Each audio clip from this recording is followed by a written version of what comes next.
1592년 4월 13일 700여 척의 외 3단은 부산 앞바다를 향해 진격했다. 그리고 이 땅에서 전쟁이 시작됐다. 조선의 승리로 돌아간 임진왜란. 선조실록엔 임난 당시 공을 세운 인물들이 기록돼 있다.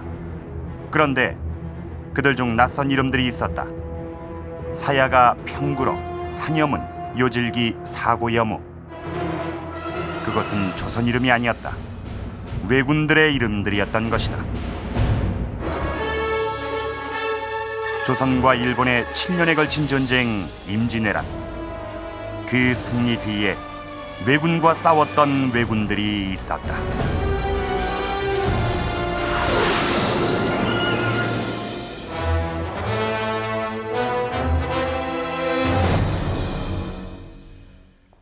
임진왜란 중에 이 왜군에 대항해서 싸운 왜군이 있었다. 이 정말 놀라운 사실인데요. 이 왜군이 조선군이 아니라 바로 자기네 편인 왜군과 싸웠다니. 노고염은, 기요질기, 또 평구로, 산여문. 이들이 바로 왜군과 싸운 왜군들입니다. 이들은 임진왜란 중에 조선에 귀순을 한 것입니다. 이 조선왕조실록에서는 이런 사람들을 일컬어서 항왜라고 기록을 하고 있습니다.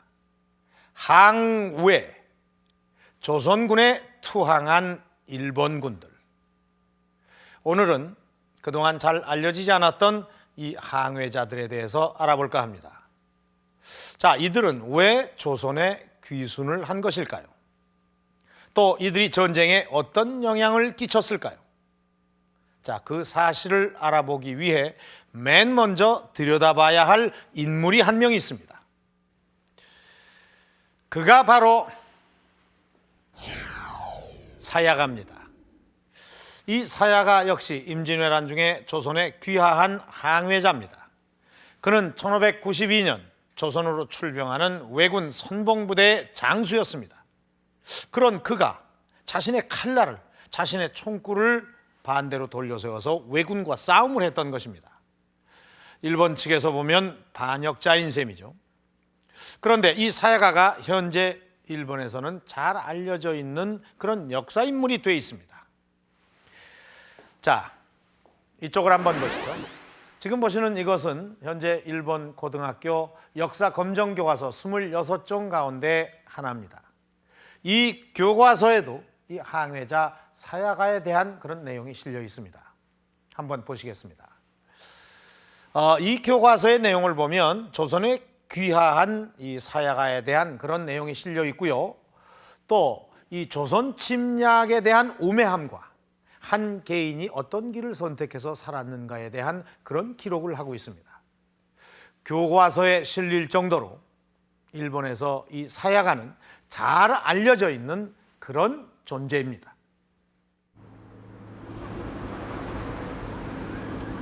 일본 와카야마현.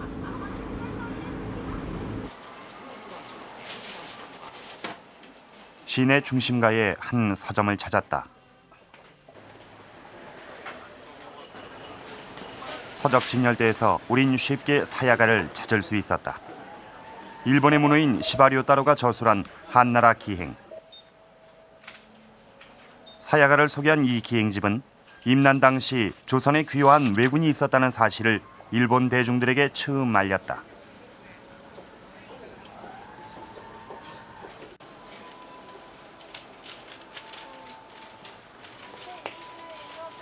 소설에도 사야가가 등장하고 있었다. 하세가와 스토무가 쓴 귀화한 침략병, 그리고 고사카 지로의 소설 바다의 가야금 등 현재 일본엔 사야가를 다룬 몇 권의 역사 소설들이 출판돼 있다. 책이란 매체를 통해 일본인들은 자연스레 조선에 투항한 한 왜장의 존재를 알게 됐다.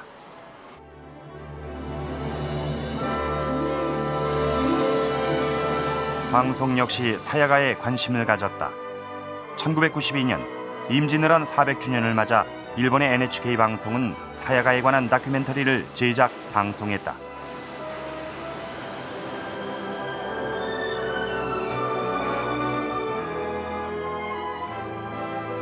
사야가란 누구인가? 왜 조국 일본을 버리고 조선을 선택했는가에 대해 추론하고 증명해낸 프로그램이었다.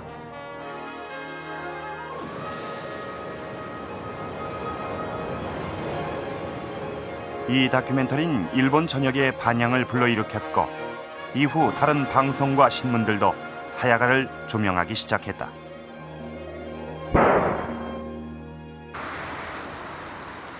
그런데 일본인들 사이에 사야가에 대한 관심은 그저 그의 존재를 아는 데 그치지 않았다.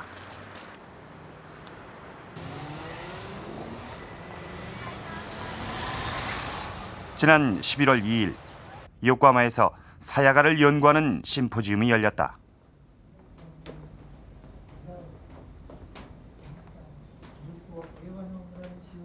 이날 마련된 심포지움은 일본 내에서 자체적으로 결성된 사야가 회의의 주최로 이루어졌다. 현재 25명의 회원으로 이루어져 있는 사야가 회는 지난 2000년 2월 발족한 사야가를 연구하는 모임이다. 사야가 회는 일반인들에게 사야가를 제대로 알리고 그의 투항이 지닌 의미를 전달하고자 정기적으로 심포지움을 열고 있다. 그들 사이에 사야가는 히데요시의 명분 없는 침략 야욕에 굴하지 않고 자신의 소신대로 행동한 인물로 새롭게 평가되고 있었다.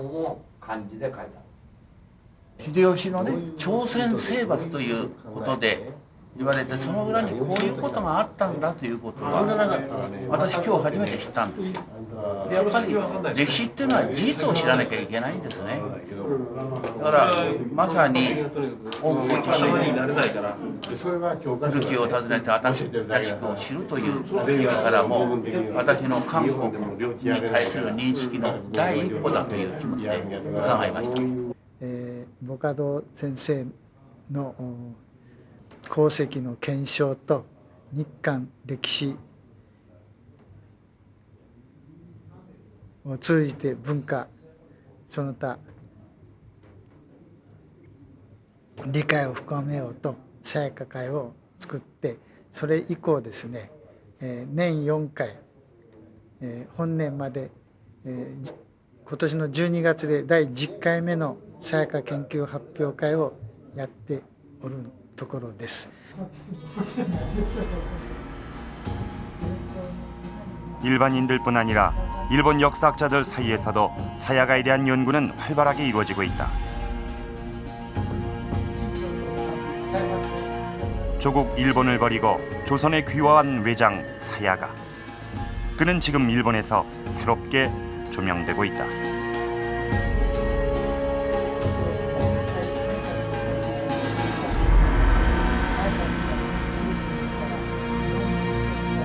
일본에서 새롭게 조명되고 활발하게 연구가 진행되고 있는 사야가. 그 사야가에 대한 관심은 정말 뜨겁습니다. 그런데 이 일본 역사서에는 이 항해자들에 대한 기록이 거의 남아있질 않습니다. 어쩌면 당연한 일인지도 모르겠습니다. 임진왜란 중에 이 자신의 군이 조선에 투항을 해서 조선을 위해서 싸웠다는 사실을 후손들에게 알리고 싶지 않았겠죠. 그나마 이 사야가가 알려지게 된 것은 그가 쓴 이 모하당 문집이란 책이 남아 있었기 때문입니다. 그런데 우리는 이 버젓이 조선 왕조실록 여러 곳에 상당 부분 기록되어 있는 이 항해자들의 존재와 그들의 행적에 대해 잘 알고 있지 못합니다. 그래서 오늘 이 조선에 귀화한 항해자들 중에서 일본에서도 잘 알려져 있는 이 사야가란 인물에 대해서 좀 구체적으로 알아보도록 하겠습니다. 이 사야가란 이름은 조선 왕조실록에 2번 언급이 됩니다. 사야가. 그러나 그가 구체적으로 어떤 인물이었는지는 기록이 되어 있지 않습니다. 자, 그가 구체적으로 어떤 인물이었는지 알 수 있는 그 단서는 바로 이 모하당 문집이라는 책에 있습니다. 이 모하당 문집에는 사야가가 조선에 왜 투항을 했고 또 투항한 이후에 그의 행적 등에 대해서 아주 소상하게 기록을 하고 있습니다. 자, 이 문집을 단서로 해서 사야가가 조선에 왜 귀화를 했고 또 귀화한 이후에 구체적으로 그가 어떤 인물이었는지 알아보도록 하겠습니다.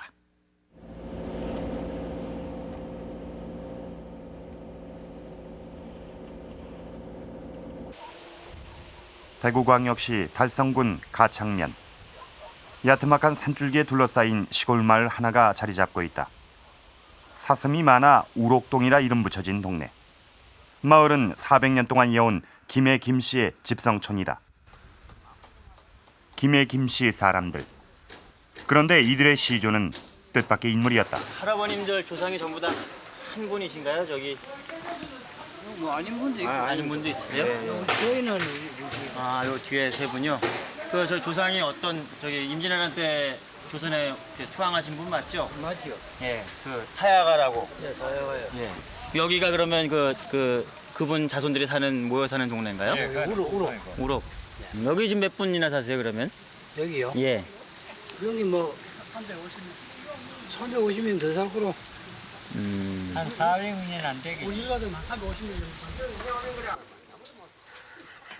현재 이 마을에 살고 있는 가구 200호 가운데 사야가의 후손은 70여 호.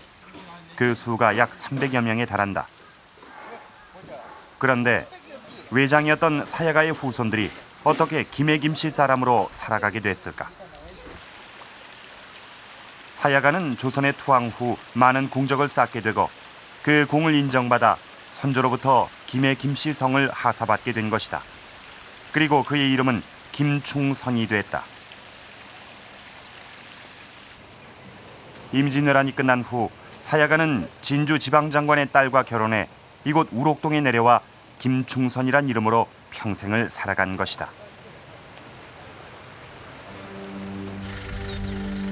사야가의 유품들이 전시되어 있는 충절관.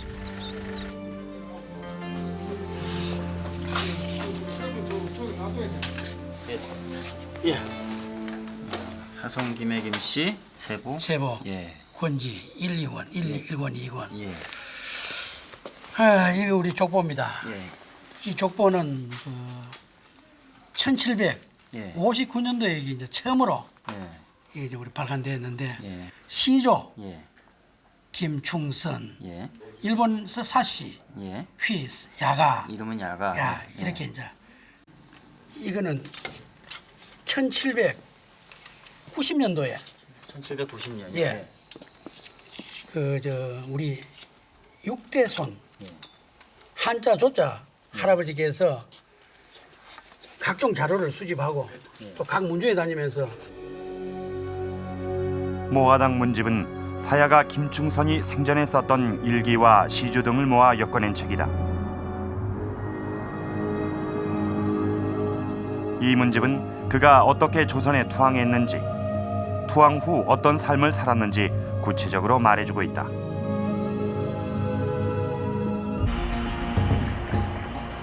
(1592년 4월) 조선 침략을 위해 출병한 가토 기요마사의 군대는 부산에 상륙한다.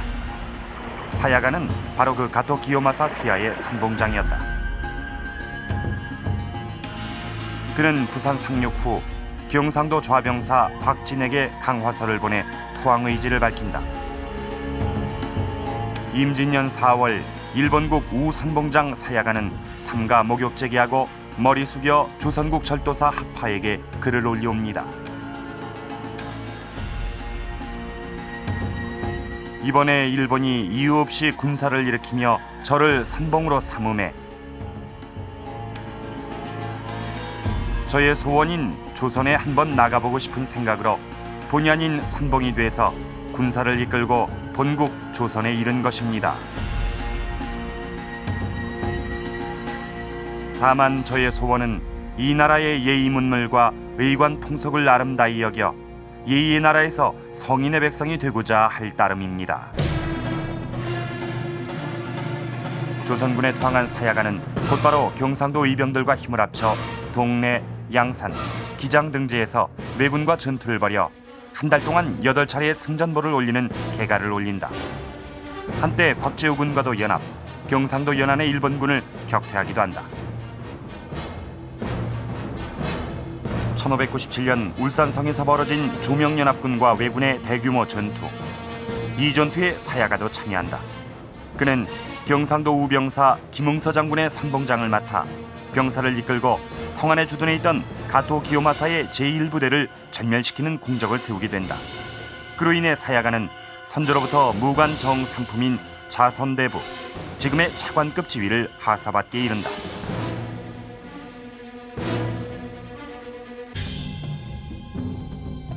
그는 임진왜란이 끝난 후에도 각종 전투에 참가했다.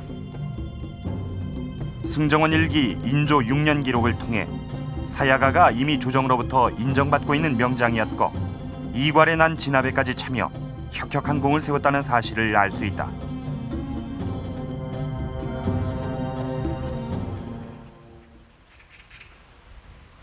우롱마을 입구에서 100여 미터 떨어진 곳에 자리 잡고 있는 녹동서원.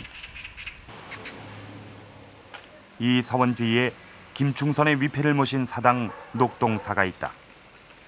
서원과 사당은 사야가 김충선 사후 유림에서 조정에 소를 올려 지은 것이다. 중국의 문명을 그리워한다는 뜻의 모하당이란 호를 지을 정도로 사야가 김충선은 유교적 문물과 예의를 따랐던 철저한 조선인이었다.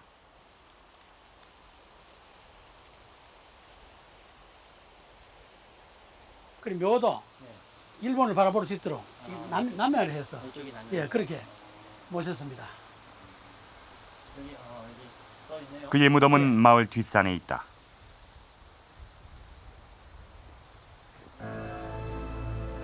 김충선은 1642년 72세의 나이로 자신의 두 번째 고향 조선 땅 우록동에서 눈을 감았다.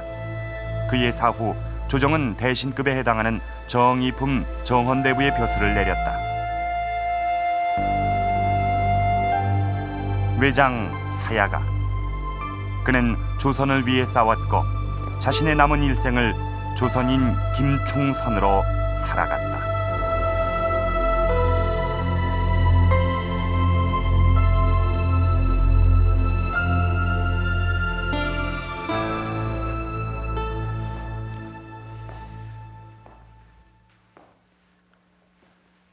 일본 외장 사야가 김충선.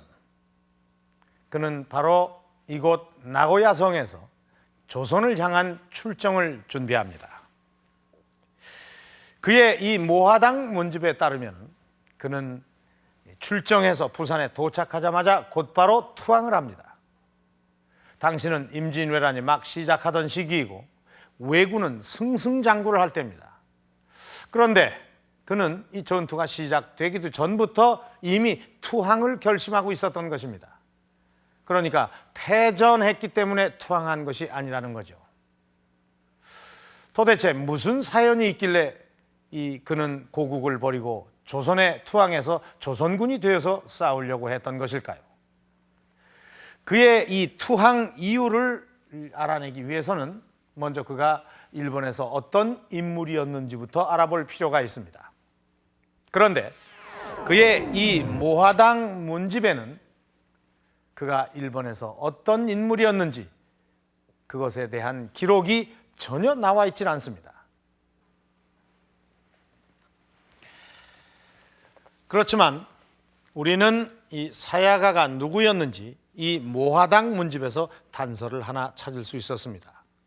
이 모하당 문집에 따르면 이 사야가 김충선은 조선에 귀화한 후에 이 조선군에게 조총과 화약 제조 기술을 전수한 것으로 기록이 되어 있습니다. 그뿐만이 아닙니다. 이 조선군에 자체적으로 이 조총 부대를 조직해서 전투에 참가해서 공을 세운 것으로 기록이 되어 있기도 합니다. 자, 우리는 이 단서를 근거로 일본에서 사야가의 정체를 알아보았습니다.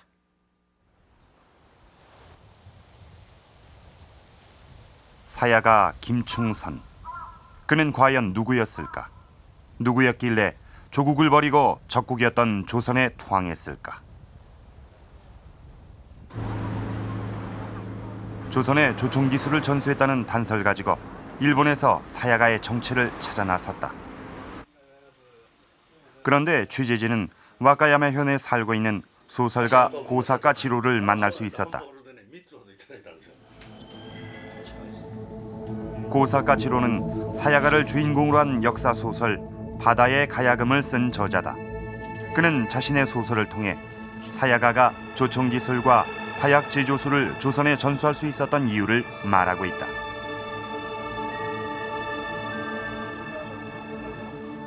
현재 와카야마 현에서 예총을 연구하는 고식총 연구회의 고문이기도 한 고사카 지로는 조총 전문가다.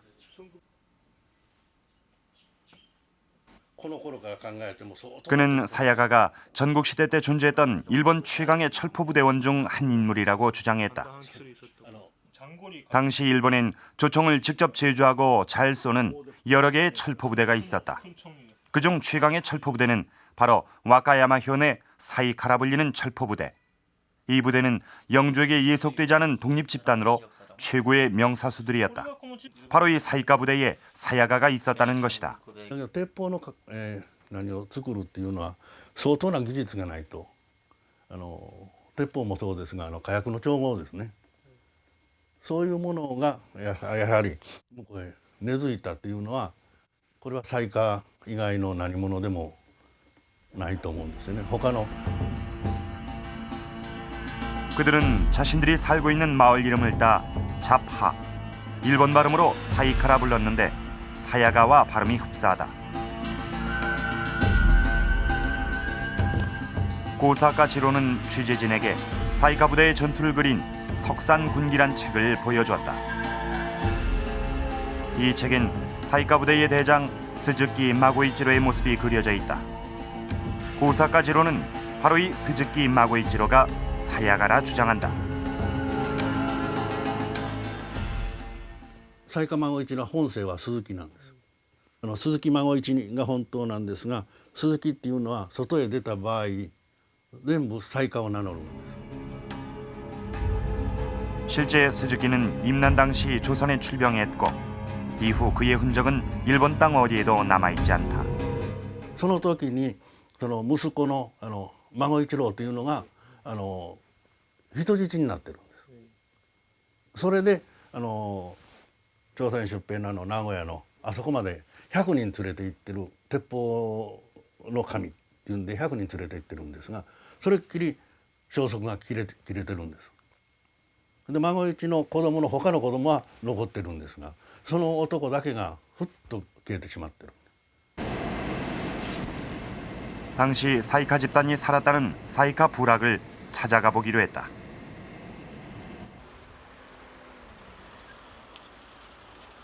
사이카란 마을 이름은 아직까지 그 지방에 남아 있었다. この目の前に見える和歌山のお城和歌山城これが西華の本拠一番大きな砦なんです。그런데 사이카 부대의 대장 스즈키 마고이치로가 사야가라면 그는 왜 조선에 투항했을까? 主要な頭株の連中は大和へ行ったりどこそこ行ったりよそへこう分裂したわけですね。ですからその隙を狙われてこの一帯全部焼き討ちになった。 일본 전역에 맹위를 떨치던 최강의 철포부대 사이카 집단은 임난 발발 7년 전 히데요시군에 의해 초토화됐다. 사이카가 히데요시의 지배를 거부하던 영주와 친밀한 관계였다는 이유였다. 멸망한 사이카 집단은 불악을 떠나 전국에 뿔뿔이 흩어졌다.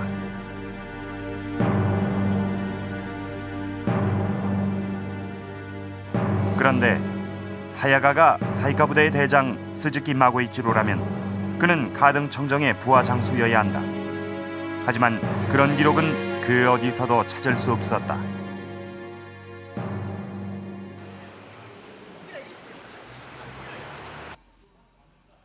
그런데 취재 도중 사야가가 가토 기요마사 휘하의 한 장수였다고 주장하는 교수를 만날 수 있었다. 서남학원대학교의 마루야마 교수. 그는 사야가가 가토 기요마사 휘하의 장수 하라다 노부타네란 새 학설을 발표했다.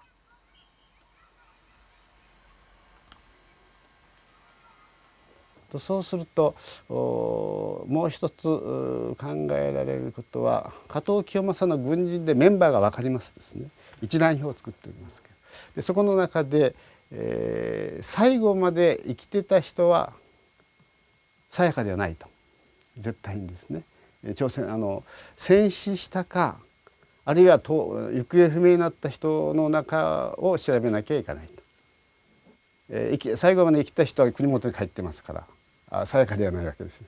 そうするとそれで消去法を取る。 그렇게 해서 남은 인물이 하라다 노부타네였다.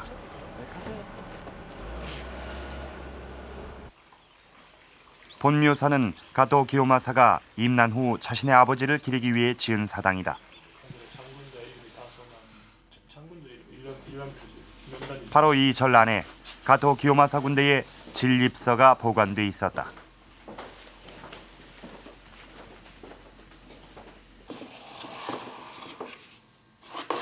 이 진립서는 가토 기요마사가 조선 출병 1년 전에 작성한 것으로 조선 침략 시 출병할 장수들의 명단을 기록해 놓은 것이다. これは加藤清正陣立書です。文禄元年、加藤清正が第二陣として、名古屋城を出発しまして、船に乗って出発して、そして、普段に上陸するわけですけども、その時の加藤清正の軍の軍人を示すそういう資料です。 진립서에서 먼저 사야가란 이름부터 찾아봤다. 과연 사야가란 이름은 있을까? 그러나 무장들의 명단에서 사야가의 이름은 찾아볼 수 없었다. 그런데 하라다 노부타네 역시 보이지 않았다. 진립서에 쓰여져 있는 여력. 하라다 노부타네는 바로 이 여력 부대에 속해 있었다. 여리기の名前はあえてここでは出してないようですね。はい。で、与力そのものを調べますと、この時の与力はもうドンピシャに名前が出てくるわけです。で、その与力の筆頭が一番頭に載ってるのが原田五右衛門城ですね。 가토 기요마사 휘하의 여력 부대 명단. 무사들의 이름 맨 위에 하라다 노부타네란 이름이 적혀 있었다. 하라다 가문의 족보에도 하라다 노부타네가 조선에 출병한 기록이 나와 있는데 출병 후 그가 사라졌다는 기록을 발견할 수 있었다. 조선에서 죽었거나 혹은 투항했을 가능성을 말해준다.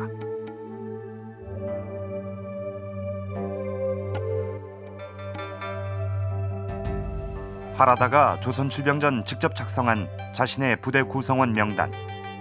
거기에 그는 자신이 도요토미 히데요시의 명령을 받아 조선을 정벌하기 위해 바다를 건너간다고 기록하고 있다.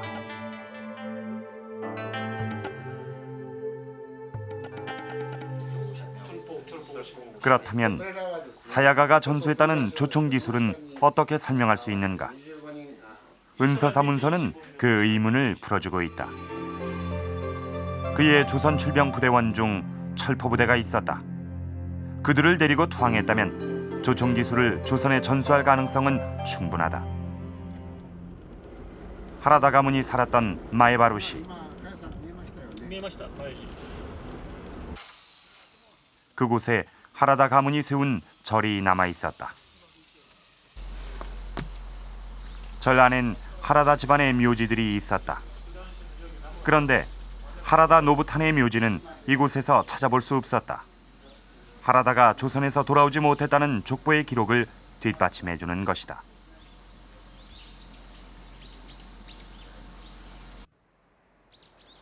전국시대에 하라다 가문은 대영토를 가지고 있었다. 그러나 히데요시군에 의해 정벌당하고 가토 기요마사 휘하로 예속됐다. 전국 통일을 꿈꾸던 히데요시가 규슈 지방을 차지하는 과정에서 하라다 가문이 희생된 것이다. 히데요시는 전국 통일 과정에서 하라다뿐 아니라 많은 반 히데요시 세력을 만들었다. 반 히데요시 세력. 하라다가 조선에 투항할 가능성은 충분한 것이다. 도요토미 히데요시는 조선 침략을 위해 나고야 성에 30만 대군을 집결시켰다. 그리고 반란을 대비해 이곳에 전국 영주의 아내들을 인질로 데려다 놨다. 신변의 위협을 느끼는 와중에도 히데요시는 대륙 정벌의 야심을 구체화시켰다. 그러나 많은 영주들과 무사들은 조선 침략을 반대했다.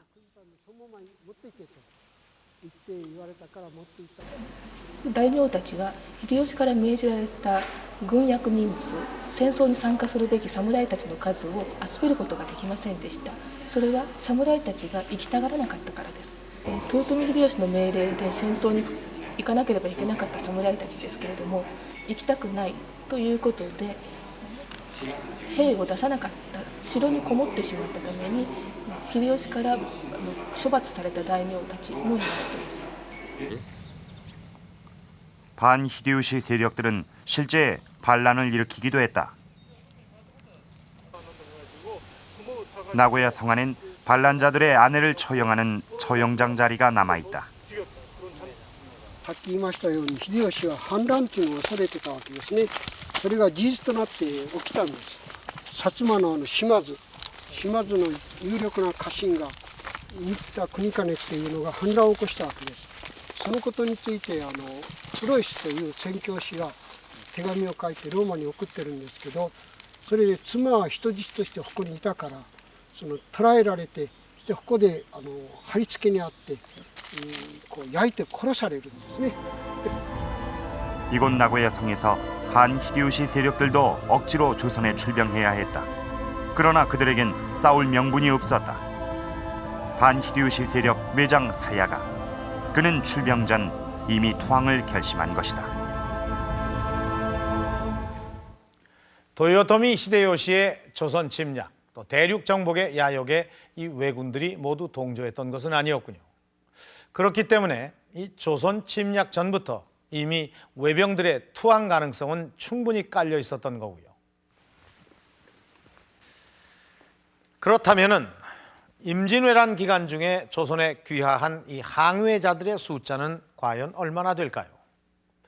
임난 발발 5년 후 이 선조 30년 이 실록 기록 중 외병이 조선군에게 한 말을 기록한 내용입니다. 일본이 가장 꺼리고 있는 것은 항복한 외인들이다. 그 숫자가 10,000명에 이르고 있는데 이 외인들은 분명히 우리 일본의 용병수를 털어놓을 것이다. 이 대목에서 보면은 일본이 이 항해자들 때문에 상당히 고민을 하고 있다는 것을 알 수가 있고, 또 이 항해자들의 숫자가 10,000여 명에 이르렀다는 사실을 알 수가 있습니다. 10,000여 명이라 이건 정말 엄청난 숫자입니다. 어쩔 수 없이 잡힌 전쟁 포로도 아니고 본인 스스로의 의지로 외 진영에서 도망쳐 조선인이 되겠다고 결심한 이 외병들의 숫자가 10,000여 명이라는 겁니다. 10,000여 명. 자, 이 항해자들이 이 사야가 김충선처럼 모두 히데요시의 반대 세력이었을까요? 또 이 항해자들이 모두 이 사야가처럼 장수들이 아니었습니다. 일반 외병들이었습니다. 어떻게 이 10,000여 명이나 귀순을 결심했을까요? 선조실록 기록에서 항해에 관한 기록을 찾아봤다. 그런데 새로운 사실을 발견할 수 있었다. 항해들에 대한 기록은 임난발발 1년 후인 1593년부터 나타나기 시작했다. 왜 전쟁이 일어난 1년 후부터 항해자들이 갑자기 생겨난 것일까? 임진왜란 게 항해가 처음으로 나타난 시기는 임진왜란이 발발한 1년 후인 1593년 5월경입니다. 이때는 전쟁이 소강 상태에 빠지면서 명과 일본 간의 강화 교섭이 진행되던 때입니다. 파죽지세로 평양성까지 밀고 올라갔던 왜군은 채 1년이 되기 전에 조선과 명나라군에 밀려 남쪽으로 후퇴하게 되고 전쟁은 장기전에 돌입했다. 오랜 전투로 외병들은 지칠 대로 지쳤다. 조명연합군에 밀리는 심리적 압박감과 식량 부족으로 인한 배고픔은 그들을 고통 속에 몰아넣었다. 1593년 가토 기요마사의 군대도 패전 후 남하해 서생포에 성을 쌓고 장기간 주둔하고 있었다.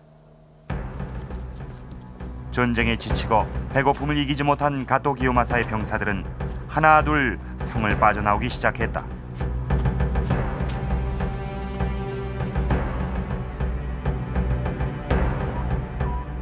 그리고 그들은 조선군 진영을 향해 달렸다.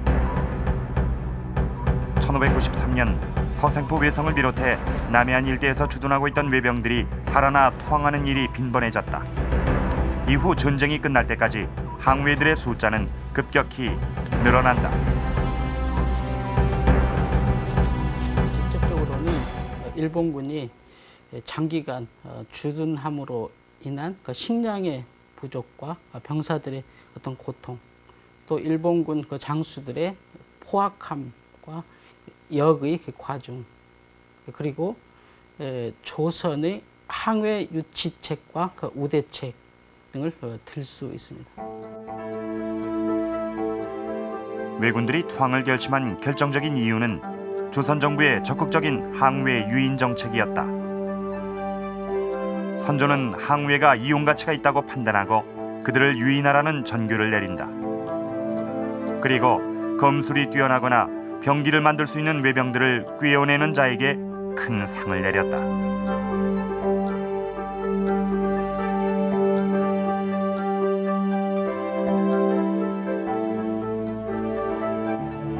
경상도 우병사였던 김응서 장군은 임난 초부터 항우회들을 적극 수용했다.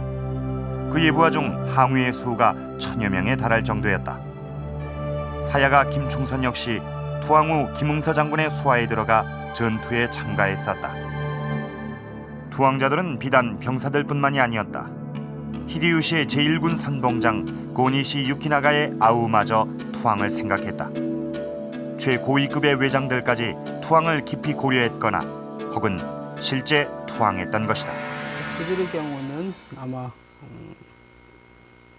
이 임진왜란이라고 하는 전쟁이 명분이 없고 무모한 전쟁이다라고 하는 생각을 함으로써 그들이 조선에 투항하였을 것으로 생각이 됩니다.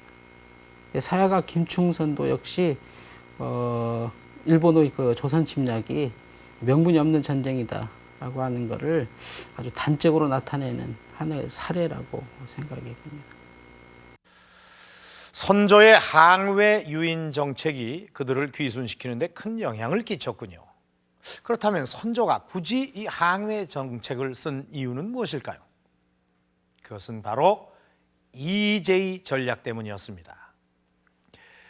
이의제의, 오랑캐를 이용해서 오랑캐를 무찌른다.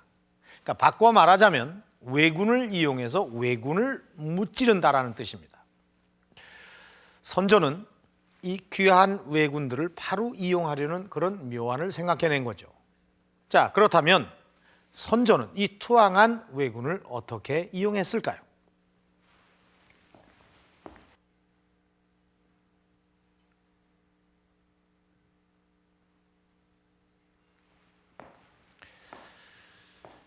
일본이 임진왜란을 일으킬 수 있었던 원인은 바로 이 조총 때문이라고 해도 과언이 아닙니다. 일본은 이 신무기 조총을 가지고 있었기 때문에 조선 침략을 감행할 수 있었던 것입니다. 일본군은 조총을, 조선군은 활을 가지고 초기 전투를 치르게 되는데 이 조총의 위령 때문에 이 조선군은 부산진 전투 또 동래성 전투에서 참패를 당하고 맙니다.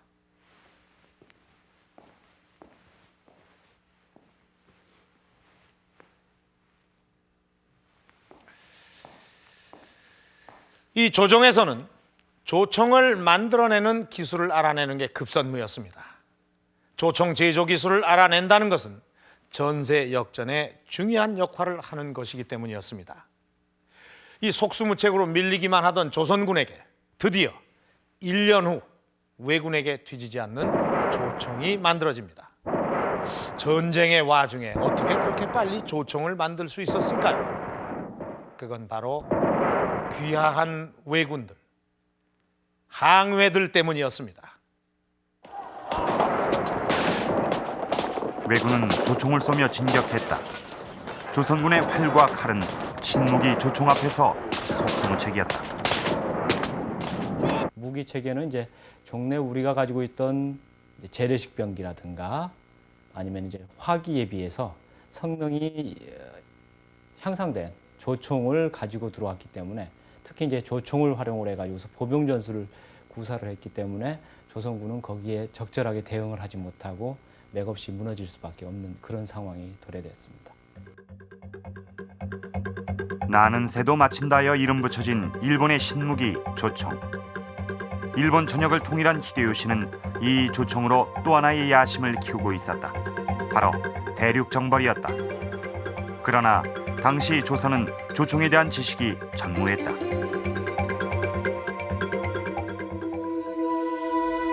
임진왜란 발발 3년 전 조선엔 이미 조총이 있었다. 1589년 대마도의 영주가 선조에게 조총 몇 정을 진상한 것이다. 그러나 선조는 조총을 대수롭지 않게 생각한다. 그러나 3년 후 일본군은 조총을 앞세워 조선을 침략했고 조총의 위력을 유감없이 발휘했다. 뒤늦게 조총의 위력에 놀란 선조는 급히 왜군이 쓰는 조총을 만들라고 전교를 내린다. 그리고 항외들 중 조총을 제조하고 사용할 줄 아는 자들을 서울로 불러들여 조총 제조 기술을 전수할 것을 명한다.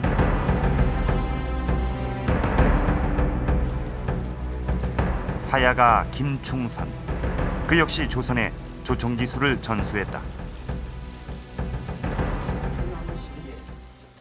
그가 직접 만들어 사용했다는 조총이 우록동에 아직 남아있다.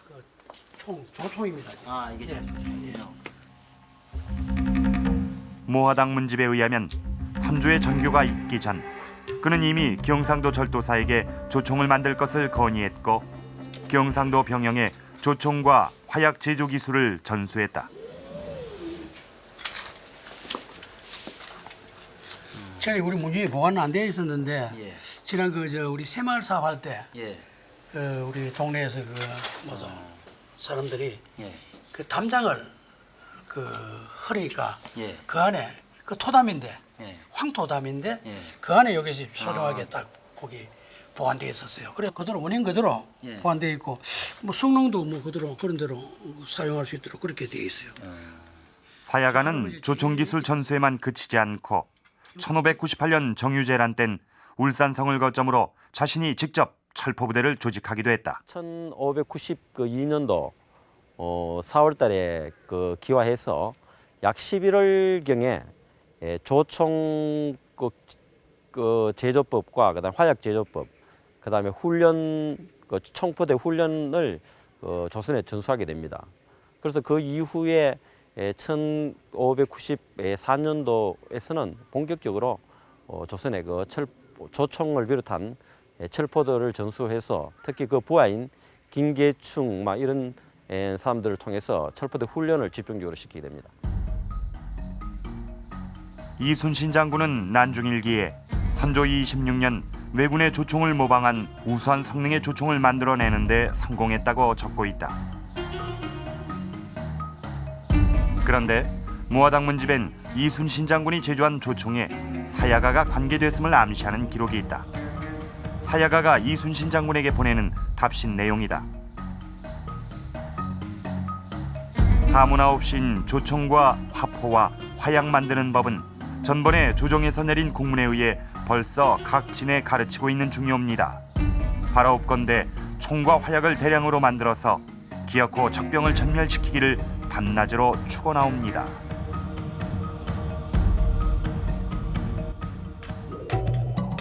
사야가를 비롯한 항외는 조선의 조총 제조 기술을 전수하고 조총을 직접 제작, 시험하기도 했다.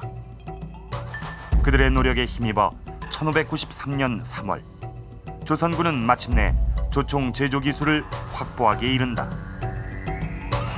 임진왜란 당시 항해는 상당히 전쟁의 양상을 바꾸는 데 상당히 중요한 역할을 한다고 저는 보거든요. 그거 하나는 이제 일단 조총이라고 하는 최첨단 무기를 모방 제조를 해야 되는데 그 기술을 알 수 있는 것은 이제 항해들밖에 없었으니까 우리가 입수할 수 있는 자료라 한다면은 이제 명나라고 그러냐 아니면 일본군으로부터 입수하는데 일본군으로서 입수하는 방법이 바로 이제 항해를 통해서 그래서 이제 조정에서는 그런 기술, 화약을 만드는 기술, 뭐 조총을 제조하는 기술이라든가 아니면은 검술에 능한 사람 그런 사람들을 골라 가지고서 도성이라든가 각 진영에 보내 가지고서 이제 그런 기술들을 전습하게 전파할 수 있게끔 이제 조치를 하고 있는 걸로 봅니다. 이후 조선에서도 조총이 대량 생산되기 시작하면서 조선의 군 편제와 전술엔 변화가 오기 시작한다. 선조는 임난 중 치러진 과거 시험에 조총 사격수를 포함시켰고 포수 양성을 본격화시켰다. 선조 27년 서울의 훈련도감이 정식으로 발족됐다. 훈련도감의 좌우영을 두고 포수를 훈련시킴으로써 새로운 조총부대를 만들었다. 훈련도감의 창설로 조선군의 전술은 종래의 활 위주에서 총과 검 위주로 바뀌게 된다. 조총을 개발함과 동시에 조선군은 이제 훈련도감이라는 임시 아문을 만들죠. 임시 이제 부대죠. 임시 부대를 만들어 가지고서 종래에 이제 처제하고는 다른 포수를 양성을 하죠. 그래서 이제 화기를 적극적으로 잘 다루는 이제 포수와 이제 주로 이제 살수 그쪽에 중심을 두어 가지고서 운영을 하게 됩니다. 물론 이제 거기에 나중에 이제 활을 쏘는 이제 사수까지 포함돼서 이제 삼수병제가 구축이 되긴 하지만은 전란 초기에 그런 패퇴 거기서 열세를 좀 극복하기 위해서 포수의 양성에 이제 적극적으로 그래서 실제 훈련도감군 같은 경우에는 이제 포수에 상당히 비중을 두고서 운영이 되었던 걸로 알고 있죠. 조총의 보급으로 조선군의 편제와 전법이 획기적으로 전환돼 조선 후기 군대는 조총병과 창건병, 궁병으로 재편됐다.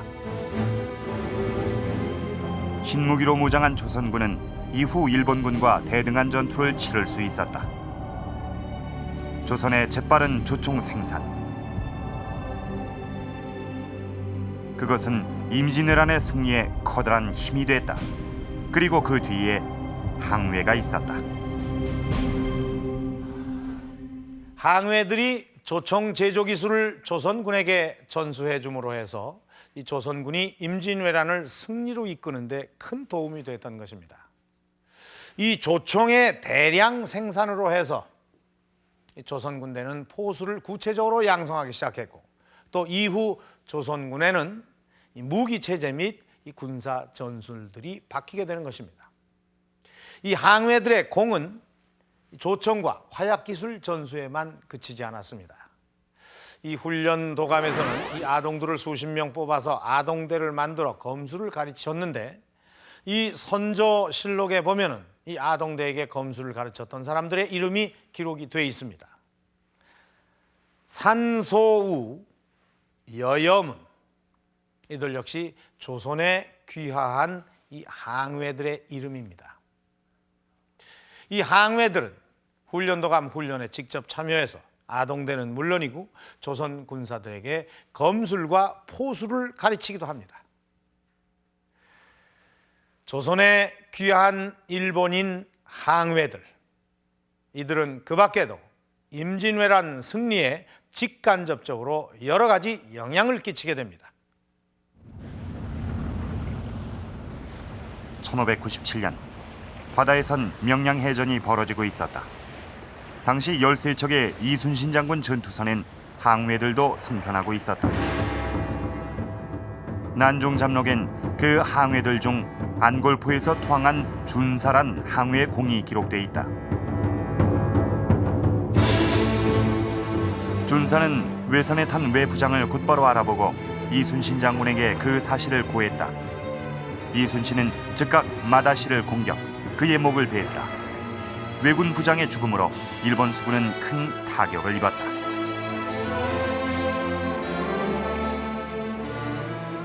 항해들은 외적을 물리치는 데 적극적이었다. 서생포 외성이 주둔하고 있던 가토 기요마사를 암살하겠다는 항해들도 나왔다. 주지일지, 학사이 등의 항해인은 경상좌병사 고원백을 찾아가 가토 기요마사의 암살 계획을 구체적으로 제시했다.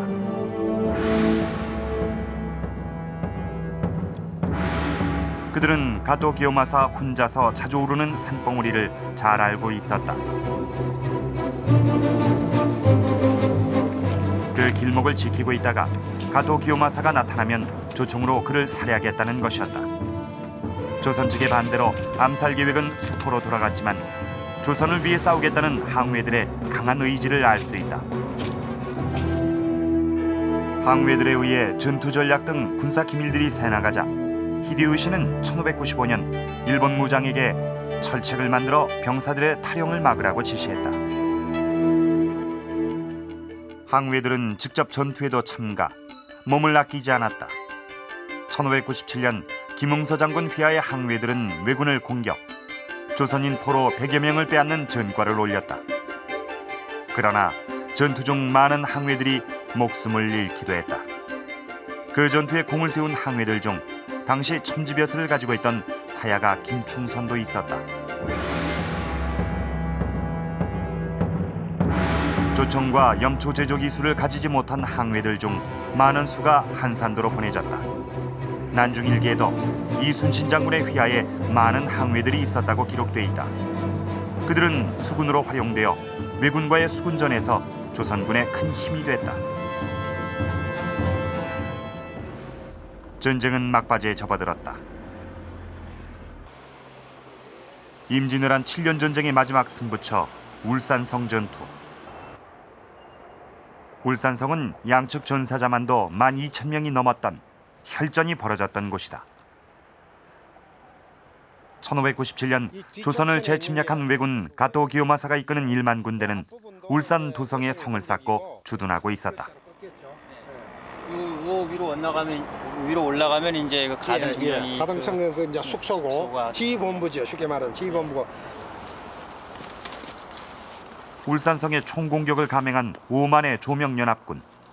그 안엔 사야가를 비롯한 150여 명의 항우애들도 포함돼 있었다. 그 당시에 흙이 많이 퇴적이 됐어요. 외성 구조를 금세 파악하는 이점을 가지고 있고 왜군의 전투 전술을 파악하고 있는 항우애들의 공은 컸다. 조선물어에 기록된 항우애 외장을 통해 울산성 전투에서 항우의 역할이 얼마나 컸는지 엿볼 수 있다. 투항한 일본 외장 오카모토 예치고노카미가 8,000명이나 되는 대규모 병사를 이끌고 왜군과 싸운 것이다. 대표적인 전투를 보면 경상도 안의 지방에서의 그 황석산성이라고 하는 곳에서의 전투와 정진, 달미현에서의 전투, 또 명량해전에서의 전투 등을 들 수 있습니다. 특히 그 항우애들은 왜군과의 싸움에서 커다란 전과를 거두게 됩니다. 이거를 계기로 해서 조선에서는 항우애에 대한 그 의구심이 점차 사라지게 되고 더불어서 이제 항우애에게 조선의 삼품관의 그 당상관인 첨지중추원사나 동지중추원사와 같은 고위 관직을 제수하게 됩니다. 전쟁에 공을 세운 항우애들에겐 포상과 벼슬이 내려졌다. 조정은 전투 중 적병을 죽이거나 전세를 역전시킨 항우애를 모두 당상으로 승진시키고 은으로 포상을 했다. 그리고 그들에게 더 이상 외인이 아닌 조선인이라는 확실한 징표, 조선의 성과 이름을 하사한다. 특히 이 공적이 많은 그 항우애들에게는 성명을 하게 됩니다. 근데 그거는 그들이 일본과의 전투에서 굉장히 커다란 공을 세운 사람들이라고 생각이 됩니다. 그래서 이제 그들에게 조선의 성씨와 조선의 이름을 하사해서 그들이 조선인으로서 생활할 수 있도록 하는 그 포상의 의미를 띠고 있다고 할 수 있습니다. 조정으로부터 성명을 하사받은 항우의 수는 많았다. 선조실록에서도 조선 이름을 가진 항우애들의 이름이 자주 등장한다. 항우애들의 조선 이름 김향의, 김귀순, 이귀명, 그리고 김충선. 성과 이름을 하사받고서야 항해들은 비로소 완전한 조선인이 됐다. 아침 일찍부터 우럭동이 북적였다. 사야가 김충선을 보기 위해 관광객들이 사원을 찾아온 것이다.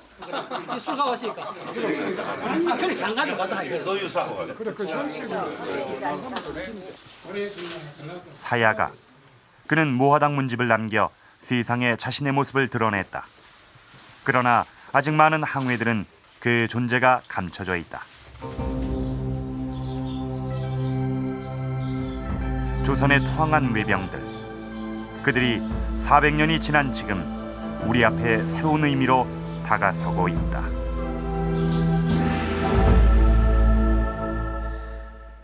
만여 명이 넘는 항해들. 그러나 현재는 사야가 외에 이 항해에 대한 흔적은 그 어디에서도 찾아볼 수가 없습니다. 귀화를 한 후에 그들 스스로가 자신이 일본인이었음을 감추고 살았기 때문에 흔적은커녕 그 후손들조차도 자신들의 선조가 항해였다는 사실을 모르고 있는 경우가 대부분입니다. 그런데 우리가 여기서 간과해서는 안 될 부분이 있습니다. 조선이 임진왜란에서 승리할 수 있었던 그런 요인은 이순신 장군의 화려한 그 수군의 활약상도 있었고 또 의병들의 목숨을 아끼지 않은 혈투도 있었습니다. 그러나 이 사야가 김충선을 비롯한 이 항해들의 활약상은 사실 그동안 무시되어 왔습니다. 조총 기술 전술을 비롯해서 전투에 직접 참여해서 조선을 위해 싸운 이런 부분들은 새롭게 다시 주목을 받아야 할 것입니다.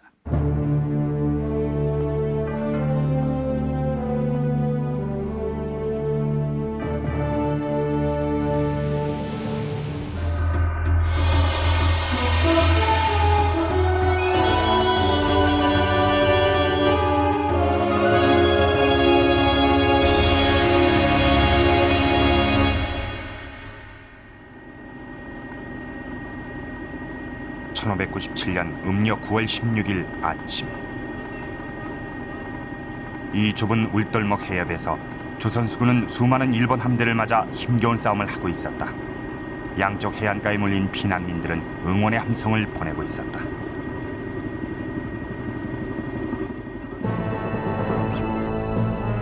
(333척의) 일본 전함에 13척의 조선 전함이 고전을 면치 못하고 포위되자 피난민들은 발을 구르며 통곡했다.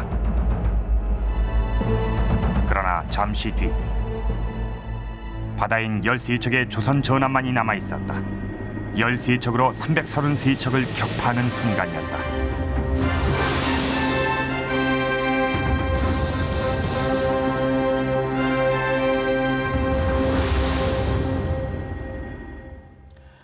여기가 그 울돌목입니다. 여기에서 13척의 우리 전선이 333척의 일본의 대전단과 맞붙어서 승리를 거두었습니다. 이것을 우리는 명량대첩이라고 부릅니다. 그런데 어떻게 된 일인지 지금 우리는 이 13척이 333척을 물리친 이 불가사의한 전쟁에 대해서 그다지 큰 경외심을 갖지도 과연 어떻게 싸웠을까 하는 그런 의문도 별로 갖고 있지 않습니다. 기껏해야 영웅 이순신 장군이 있었으니까, 무적의 함선 거북선이 있었으니까 하는 정도입니다. 그러나 이 명량해전에서 거북선은 사용하지 않았습니다. 이순신 장군은 이 전투를 승리로 이끌고 난 뒤에 실로 천행이다라고 말을 했습니다. 과연 천행뿐이었을까요? 물론 아닙니다. 들여다보면 이 전투는 완벽하게 승리로 끝날 수밖에 없었습니다. 300척이 아니라 1000척이 쳐들어온다고 하더라도 조선 수군이 승리할 수밖에 없는 그 이유가 있습니다. 지금부터 그 명량해전 그 신화의 비밀을 하나하나 밝혀보도록 하겠습니다. 일본 동경. 신주쿠 거리 한 모퉁이엔 9기라는 작은 화랑이 있다.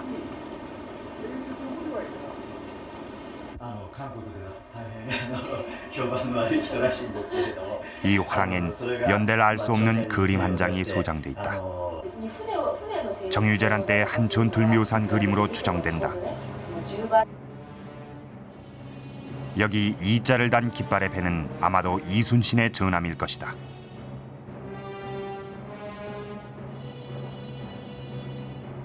이 배에 작은 일본 전함들이 달라붙어 치열한 전투를 벌이고 있다.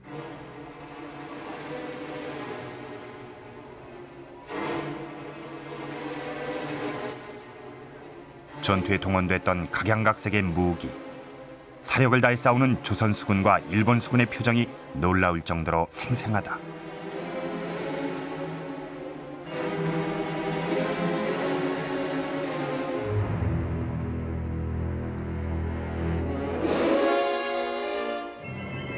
이순신의 기함과 일본 함대의 치열한 접전을 섬세하게 묘사한 이 그림은 어떤 전투를 그린 것일까?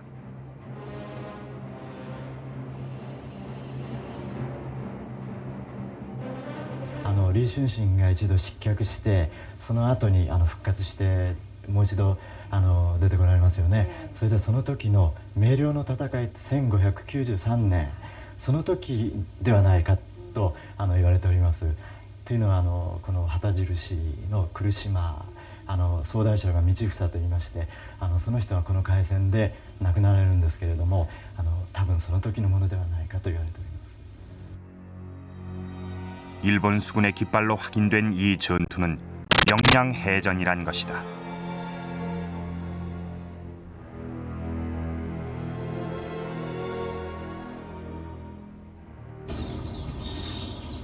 현 중사에 바로 이 전투의 순간을 묘사한 기록이 있다.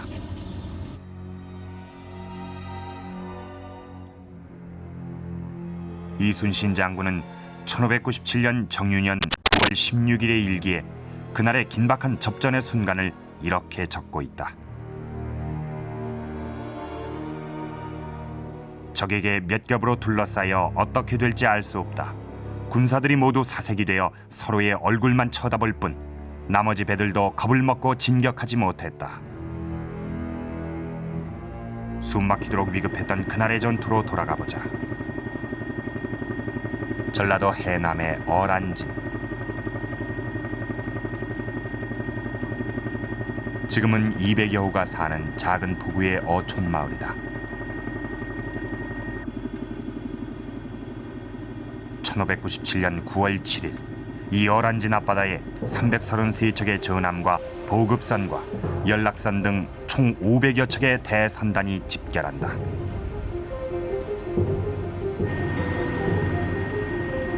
이곳에서 전열을 가다듬은 333척의 일본 대선단은 1597년 9월 16일 이른 아침 어란진을 출항한다.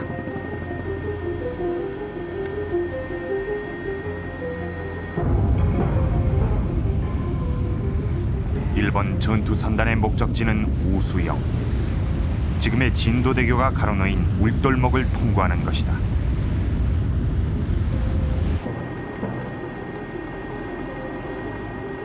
같은 시간 우수영의 조선수군 기지. 일본 대선단이 어란진을 출항했다는 정찰병의 보고가 들어온다.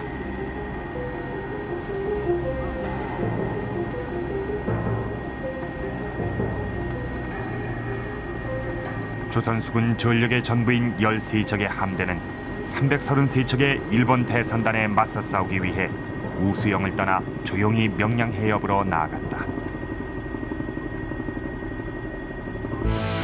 돌격해오는 일본 대선단을 맞아 13척의 조선수군 전함은 울돌목에 일렬로 포진한다. 조선 전함 13척 중 이순신 전함이 먼저 앞으로 나가 적선과 맞섰다. 명량해전, 그 막은 이렇게 올랐다.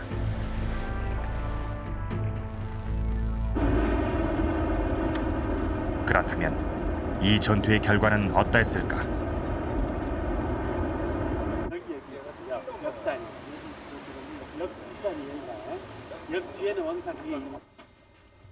전라매일신문의 주필 양재숙 씨. 그는 10여 년째 임진왜란과 정유재란의 전쟁사를 재조명하는 작업을 하고 있다. 그가 분석한 명량해전에서의 우리 측 피해 상황은 놀랍다. 순천 감목관 김탁, 영로 그러니까 군영의 난중일기엔 이순신 전함의 피해 상황이 기록돼 있다. 맞아 전사했다. 박영남 전사자가 2명, 부상은 3명, 사상자는 모두 앞에 5명밖에 되지 않는다. 역시 탄원을 맞았으나 이순신이 사상자의 이름, 부상의 정도까지 직접 기록할 만큼 우리 측 피해는 적었다는 것이다. 남은 13척 전함에다가 추정을 해보면은 전사 30여 명, 부상 40여 명, 모두 한 70명, 많이 잡아서 100명 미만의 전사상자가 났던 걸로 그렇게 추산이 됩니다. 그에 비해서 일본 수군은 그 피해가 어마어마합니다. 각종 기록을 종합해서 추정한 명량해전에서의 일본 측 피해 상황은 다음과 같다. 불타고 부서져서 격침된 배는 31척, 90여 척이 심한 파손을 입고 달아났다. 격침된 배의 사망자는 최소 3,500여 명으로 추산. 도주한 배에서의 사상자는 얼마나 될까?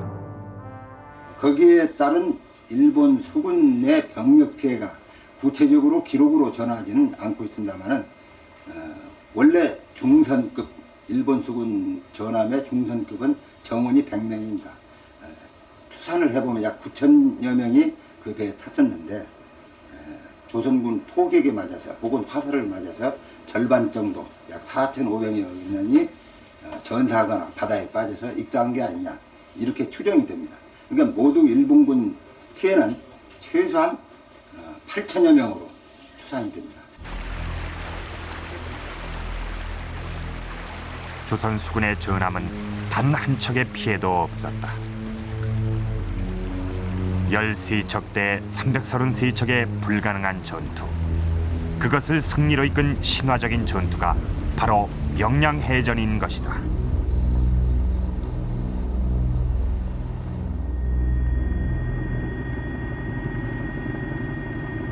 지금 보시는 이 섬을 현지 주민들은 피섬이라고 부르고 있습니다. 피섬. 명량해전 때 일본 수군에 흘린 피가 이 섬 전체를 붉게 물들였다고 해서 붙여진 이름입니다. 일본군의 피해가 얼마나 컸는지 짐작이 가시죠. 일본군에게는 이루 헤아릴 수 없는 사상자와 또 씻을 수 없는 대참패 오역을 남겨주었고 우리에게는 통쾌한 승리를 가져다 준 이 명량해전은 세계 해전사에서도 그 예를 찾아볼 수가 없는 그런 전쟁이었습니다. 그런데 이때 우리의 전함은 13척뿐입니다. 이것이 우리 조선 수군이 가지고 있던 전력의 전부였습니다. 이 명량해전 전에는 우리 조선 수군도 300여 척이 넘는 그런 배를 가지고 있었습니다. 그런데 명량해전 직전에는 13척의 배밖에 남지 않았던 것입니다. 도대체 그 많은 전함은 어디로 가고 천하의 명장 이순신에게는 13척의 배밖에 없었던 것일까요? 도대체 무슨 일이 있었던 걸까요?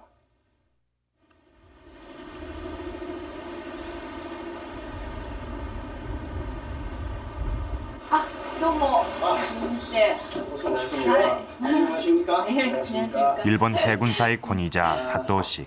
그는 임진왜란에 대해 기록한 희귀한 책의 원본을 소장하고 있다.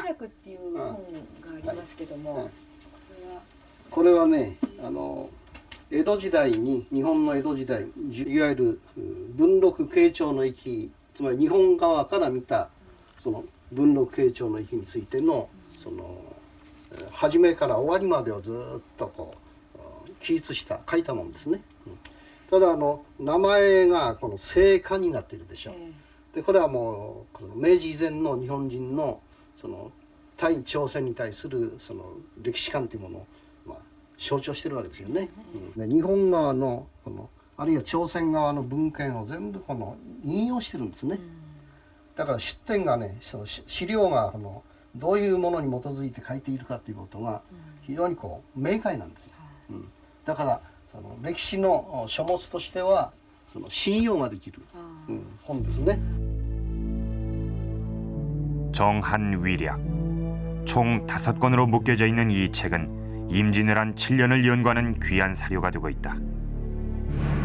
여기에 칠천도, 지금의 거제도 앞바다에서 벌어진 원균이 이끈 조선수군의 대참패에 대한 기록이 있다.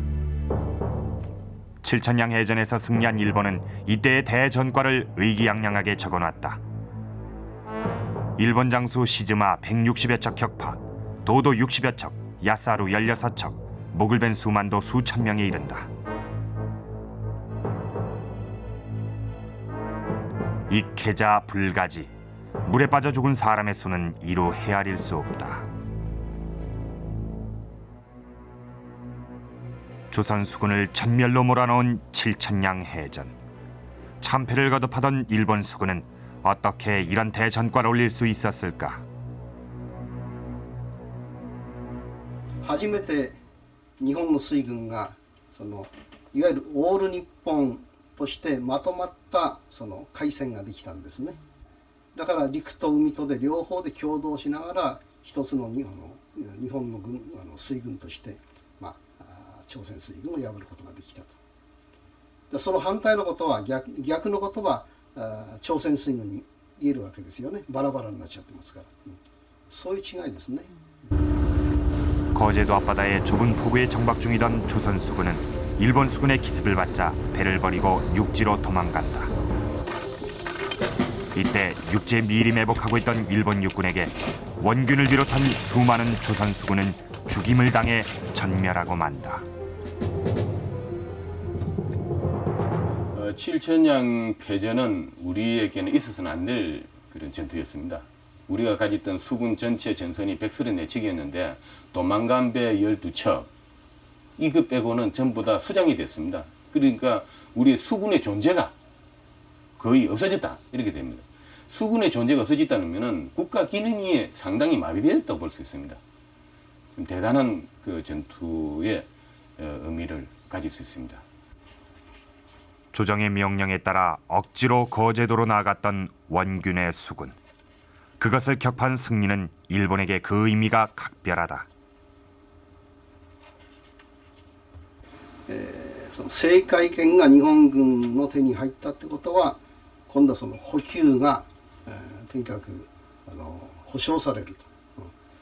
で補給が保障されるってことは逆に言えば今度陸上軍とそれからその水軍がですね海と陸から両方でこう、合同しながら協力しながらソウルまで目指すことができるようになったというところに大きな意味があるんですね。 그동안 조선 수군에게 차단돼 있던 한반도의 서해 진출의 길은 일본의 승리로 뚫리게 된 것이다. 일본이 전라도는 물론 충청도를 뚫고 한양으로 올라가는 것은 시간 문제였다. 대신들은 왜 말이 없는가? 이대로 있으면 왜적이 저절로 물러난단 말인가? 그러나 대신들은 말이 없었다. 조선 조정은 이 참패에 대해 아무 대책 없이 그저 무능하게 혼란에 빠져들고 있을 뿐이었다.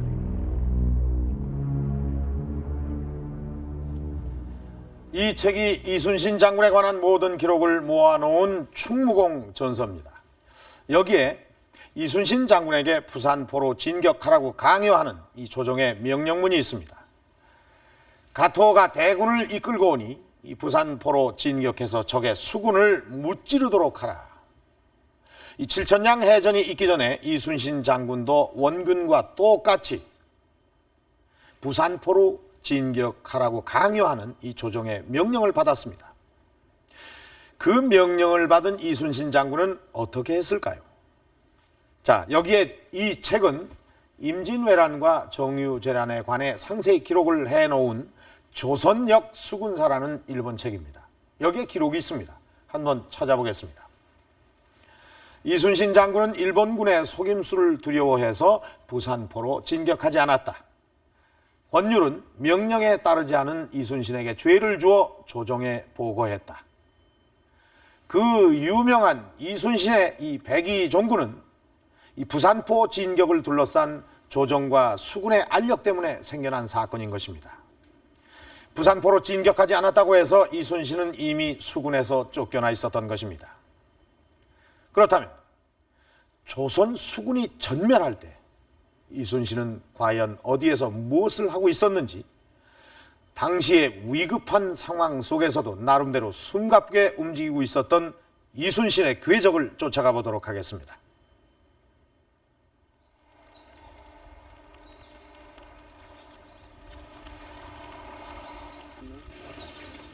권율 휘하에서 백의종군하던 이순신은 조선 수군이 전멸했다는 비보를 듣고 다시 수군을 수습하기 위해 정찰을 돌던 중 진주 운계리 마을 손경례란 사람의 집에 잠시 머물게 된다.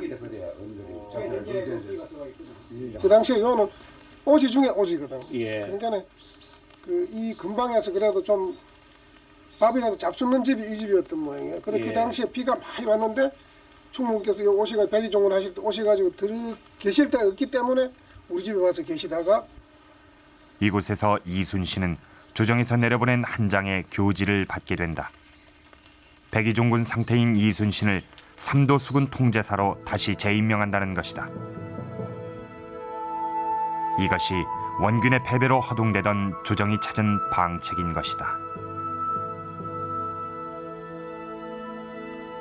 지난날 그대를 백의종군께에서 오늘 이런 패전의 욕됨을 입었으니 무슨 할 말이 있으리요. 그대는 부디 충의를 굳건히 하여 다시 나라를 구해주길 바란다. 무슨 할 말이 있으리요. 무슨 할 말이 있으리요. 교서는 그야말로 조정의 솔직한 사과문이기도 했다. 교서를 받은 그날 밤 이순신은 바로 길을 떠난다. 칠천양해전에서 겨우 남은 전선을 수습하고 조선 수군을 재건하기 위한 강행군이 시작된 것이다.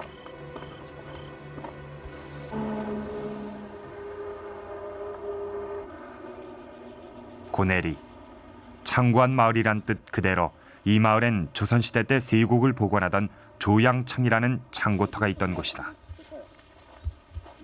바로 이 뒤에가 있어요. 요렇게 동그랗게. 요렇게. 그래요. 너네가 북문이에요. 북문. 지금은 주춧돌의 흔적만 남아있는 조양창터. 이순신이 이곳에 도착했을 때 병사들은 도망가고 창고만 덩그렇게 남아있었다. 창고터를 가서 보니까 창고에 자물쇠가 그대로 남아갖고 있더라는 것입니다. 그래서 군졸들 한두 명을 가져가고 창고를 열어보니까 곡식이 가득 찼더라. 곡식 손 안 대고. 그래서 우리 마을 김씨 집에서 자고 주무시고 그래가지고 동부 육군 수령들을 모아서 이 곡식 처분 관계 또 군졸들도 모병 관계 이거를 논의하고 쓰셨다 이런 얘기가 있습니다. 이름만 수군 총사령관이지 그에겐 아무것도 없었다. 버리고 간 곡식을 줍다시피 모으고 다녀야만 했던 형편이었다. 하물며 무기의 보급이야 말할 나위가 없었다. 지금의 보성의 군청 자리에 보성 관아가 들어서 있었다. 보성 군청의 군기 창고 역시 다행히 버리고 간 무기가 남아 있었다. 이순신은 여기에서 무기를 수습한다. 이순장이 8월 9일 날 보성에 오셔가지고 조양에서 양곡을 얻고 보성군 관아에서 병기를 검열해갖고 4마리 말에 싣고 수군 120여 명을 확보해서 바로 명량 대첩을 이룰 수 있는 그러한 기반을 여기서 닦아준 것입니다.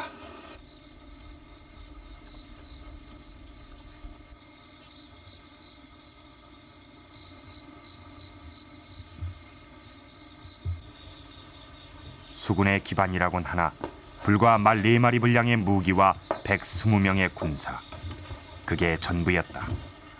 그러나 미약하지만 해전을 치를 준비를 해가고 있던 이순신은 추석날 저녁 뜻밖의 어명을 받는다.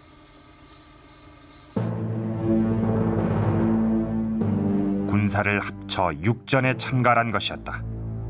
조정에선 왜 느닷없이 수군을 없애라는 명령을 내린 것일까? 배도 다 깨지고 군인도 도망가고 무기도 없고 하니까 그냥 있는 병력 갖고 권율이 앞에 가서 협조해라 하는 밀령을 내렸던 겁니다. 근데 이제 이순신 장군은 그게 아니거든요. 자고로 바다의 도적은 바다에서 막온다 해서 옛날부터 해군이 있던 것이다 말이에요. 그래서 전부 계획을 세웠던 겁니다. 그러니까 그런 계획을 다 세워놓고 있는데 어디서 싸우겠다는 이것까지 다 세워놓고 있는데 조정에서 그런 참 뜻밖의 해군 폐지라는 명령을 받으니까 아주 실망해갖고 그래서 보성서 이제 그 장기를 바로 올립니다. 안 된다. 이순신은 수군 철폐를 반대하는 비장한 결의가 담긴 장기를 올린다.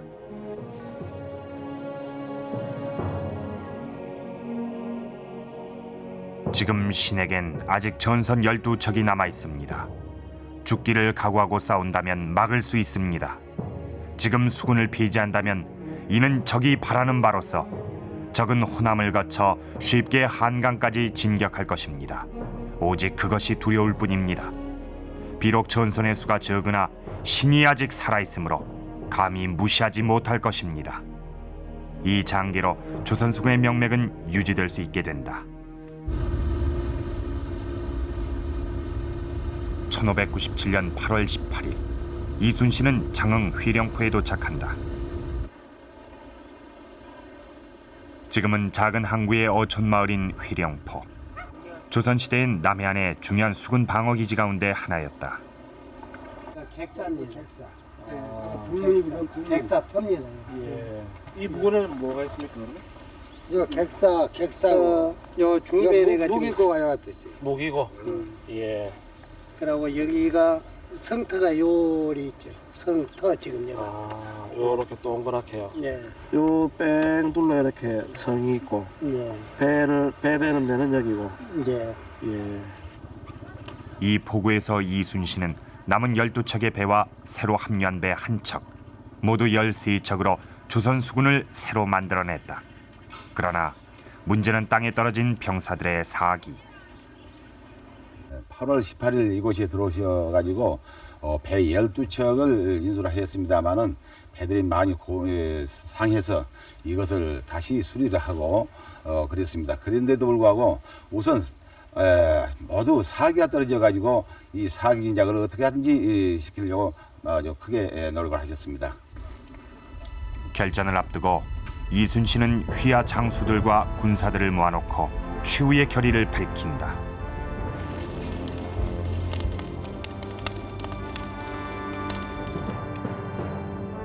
임금의 미용을 받았으니 함께 죽는 것이 마땅하다. 나라 위한 한 목숨이 무엇이 아까우랴. 오직 죽음만이 있을 뿐이다. 명공육전, 충무공에게 육전을 명령했다. 즉 수군을 없애고 육군에 합류하라는 말입니다. 참으로 어처구니 없는 조정의 결정이었습니다. 이때 심정을 노래한 것이 바로 그 유명한 한산도가라는 새로운 설이 있습니다. 자, 여기에 보면 이것이 이번에 새로 발견해낸 한산도가입니다. 여기에 정유년 중추라고 적혀 있는데 이날이 이순신이 조정으로부터 조선수군 철폐 명령을 받던 날입니다. 이때 한산도가를 읊었다는 것입니다.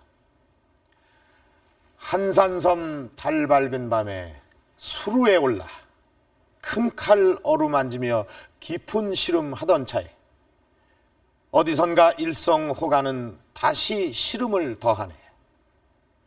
조선 수군이 없어질지도 모른다는 참담한 심정을 이순신 장군은 한산도가로 읊었다는 것입니다. 그러나 이순신 장군은 시름에만 빠져 있지 않고 대책을 찾아 나섰던 것입니다. 그에게 주어진 것은 오직 13척의 전선. 거북선도 없이 13척의 전선으로 일본 전함 333척을 쳐 부숴버린 그 놀라운 우리의 전선. 그렇다면 과연 그것은 어떤 배였을까요? 조선 수군의 전선과 일본 전함에 대해 알아보도록 하겠습니다.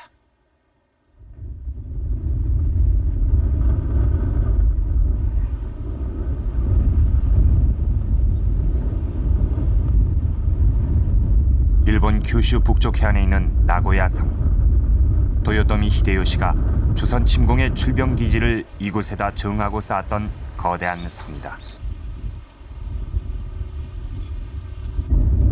이 성터 옆에 나고야성 박물관이 있다.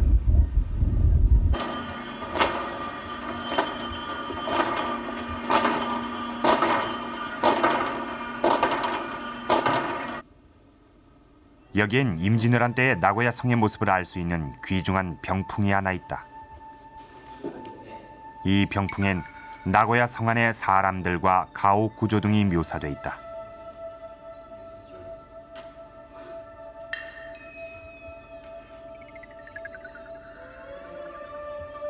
이 거대한 군사기지 나고야성 한쪽 구석에 그려져 있는 이 배는 안택선.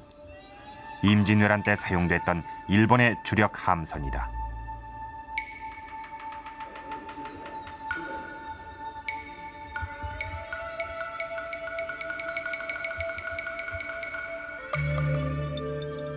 길이가 30여 미터인 안택선은 다른 배와 달리 갑판 위에 가옥이 안치돼 있다. 그래서 붙여진 이름이 바로 안택선. 이 배는 2층 구조로 전투원은 위에 갑판에, 노구는 아래 갑판에 각각 배치됐다. 배 앞머리가 뾰족한 것이 특징이다. 노는 90여 개, 여기에 노구는 120여 명이 필요했다. 갑판에서 전투를 벌이는 전투원은 약 200여 명, 안택선엔 300여 명이 승선할 수 있었다. やっぱりアタケ中心でしたね。ただアタケといっても日本のアタケは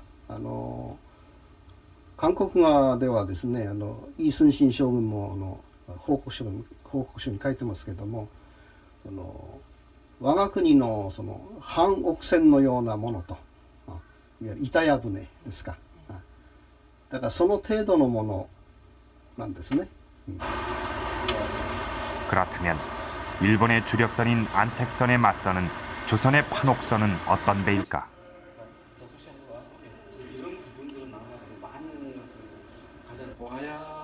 판옥선의 크기는 30여 미터. 배 앞머리가 둥글어 거친 바다를 항해하기 쉽게 만들었다는 게 특징이다.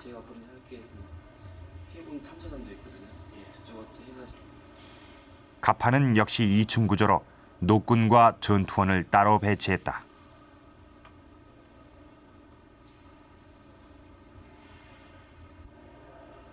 (300여 명) 가까이 승선할 수 있는 이 판옥선은 겉으론 안택선과 별 차이가 없어 보인다.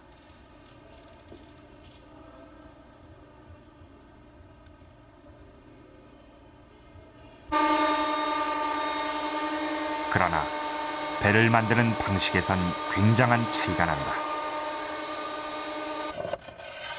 판자를 어떻게 연결하느냐에 따라 배의 견고성은 결정된다. 판옥선의 가장 큰 특징은 나무못으로 연결한다는 것이다. 판자의 한 모서리를 니은자로 깎아내고 그 위에 판자를 붙인 다음 참나무 못을 윗 판자에서 아래 판자로 비스듬히 S자로 박는다.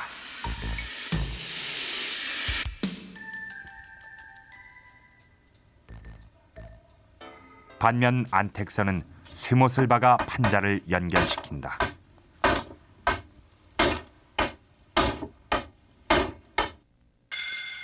판자 2개를 그대로 나란히 붙이고 못은 쇠못으로 판자와 판자를 똑바로 박아 연결한다.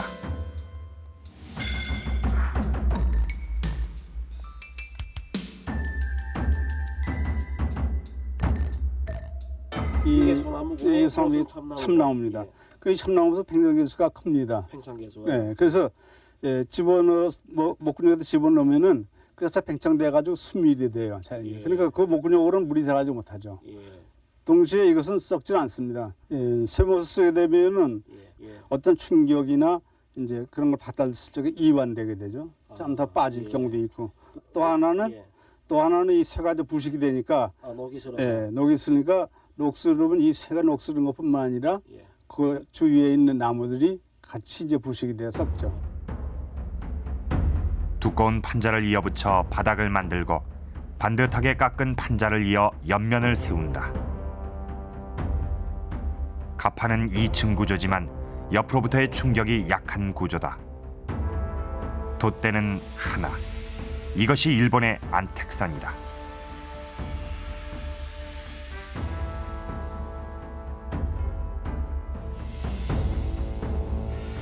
조선의 판옥선은 두껍고 네모난 판자를 이어 평평한 바닥을 만들고 7개의 판자로 배를 세운다.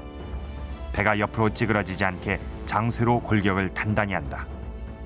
2층 가판에 가옥이 하나, 2개의 돛대를 단 모습이다.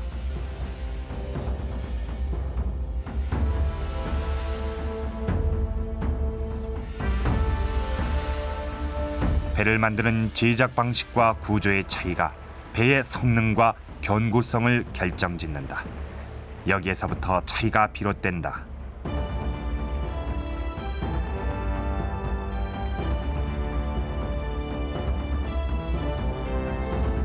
일단 밑집 뾰족한 그런 첨제행 같은 경우는 물에 들어가는 부분이 깊기 때문에 덜리는 회전하는 문제가 좀 심할 것 같고요. 우리 배 같은 경우는 밑이 평평하기 때문에 또 물에 닿는 부분이 낮기 때문에 어떤 빠른 회전력을 가지고 있을 수도 있다고 생각합니다. 李春心さんが言ってるその半億船というのは、いわば日本で言えば竹船のようなものですね。ただその機能というかね、その軍船としてのそういう能力から言ったらもう日本の船はほとんど構造上脆いと。 새끼분해라고 부르는 일본의 관선은 중형선으로 일본 전력의 상당수를 이루던 전투함이다.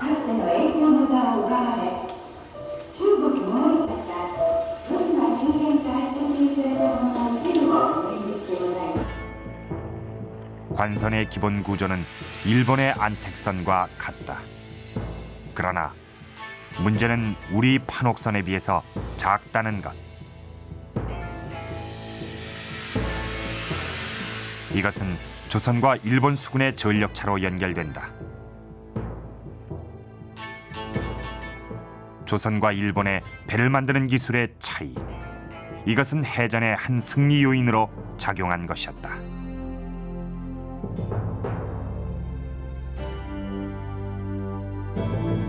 조선 수군이 승리하는 데 결정적인 역할을 한 것은 또 있습니다. 조선 수군들이 사용했던 무기입니다.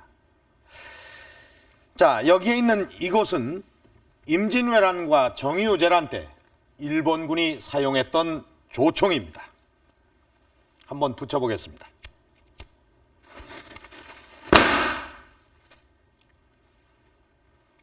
이 엄청난 위력 때문에 이 조선 육군은 커다란 피해를 입게 되고 대혼란에 빠집니다. 그러나 조선 수군은 달랐습니다. 조선 수군에게는 이 조총을 무색해하고 일본 수군을 떨게 했던 무기가 있었습니다. 도대체 조선 수군들은 어떤 무기를 사용했던 것일까요?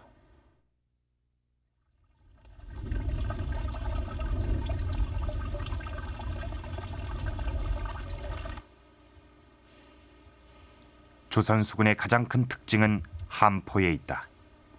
배에 포를 장착하고 다니면서 사격한다는 것이다.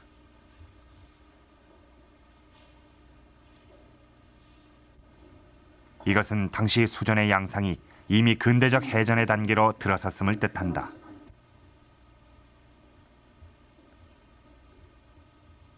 이 해전에서 화약 무기가 사용되기 시작한 것은 고려 말부터지만 근대적인 의미에 있어서의 그 함포 함대라고 하는 것은 이순신 시대부터라고 이야기를 할 수가 있겠습니다. 그 이순신 함대의 경우 약 250여 척의 배에 그 함포가 탑재되어 있었고 그 300여 문 이상의 예비 포도 가지고 있었는데 실질적으로 그 기술의 개량, 양적인 증가 이런 것은 오늘날의 개념에서 볼 때도 근대적 그 함포 함대라고 이야기를 할 수가 있을 것입니다. 조선 수군이 사용한 가장 대표적인 함포는 천자총통. 길이가 130cm로 포 가운데 가장 크다. 구경은 15cm이며 무게는 298kg이나 된다.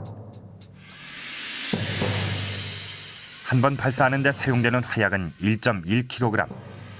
화약을 넣은 다음 경목으로 받치고 탄환을 넣는다. 이 탄환 대신에 무게 30kg의 대장군전을 쏠 수도 있다. 400여 미터를 날려버릴 수 있는 위력이 있다. 이거는 지자총통인데요. 지자총통에 탄환 종류가 두 가지가 있습니다. 보시는 이것이 장군전이고, 즉 그냥 나무 화살입니다. 터지는 포탄이 아니죠. 그런데 이 나무 화살 대신에 여기다가 작은 탄환을 수십 또는 수백 발을 넣고 쏘게 되는데 그것을 조란환이라고 했죠. 그거는 주로 목적이 적의 인명을 살상하기 위한 목적입니다. 이것이 한번 터지게 되면 적선 위에 있는 많은 인원들이 순식간에 부상 또는 사망을 많이 하게 되죠. 그래서 잘 아시는 바와 같이 한산대첩에서 중공께서 일시에 적을 제압했다는 기록을 남기셨는데 바로 그때 이러한 조란환을 이용한 이 총통의 운용이 큰 효과를 보았던 것입니다. 한꺼번에 발사되는 탄환의 양은 300발.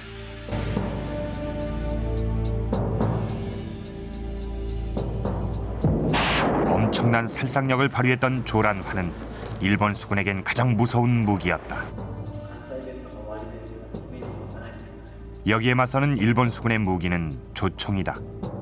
서양에서 들여온 우수한 조총은 중세의 전투 모습을 완전히 바꾼다.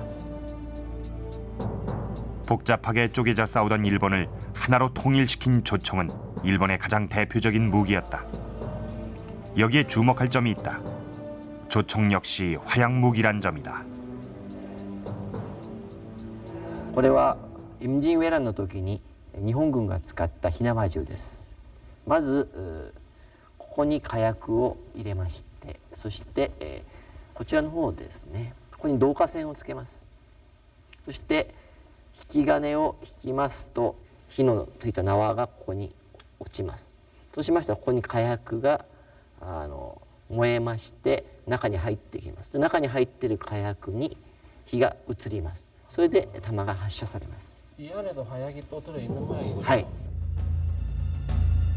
조총을 들고 상륙한 일본군은 육지전에서 그 위력을 유감없이 발휘한다. 활과 창으로 맞섰던 조선 육군은 화력이 우수한 조총의 상대가 될 수 없었다.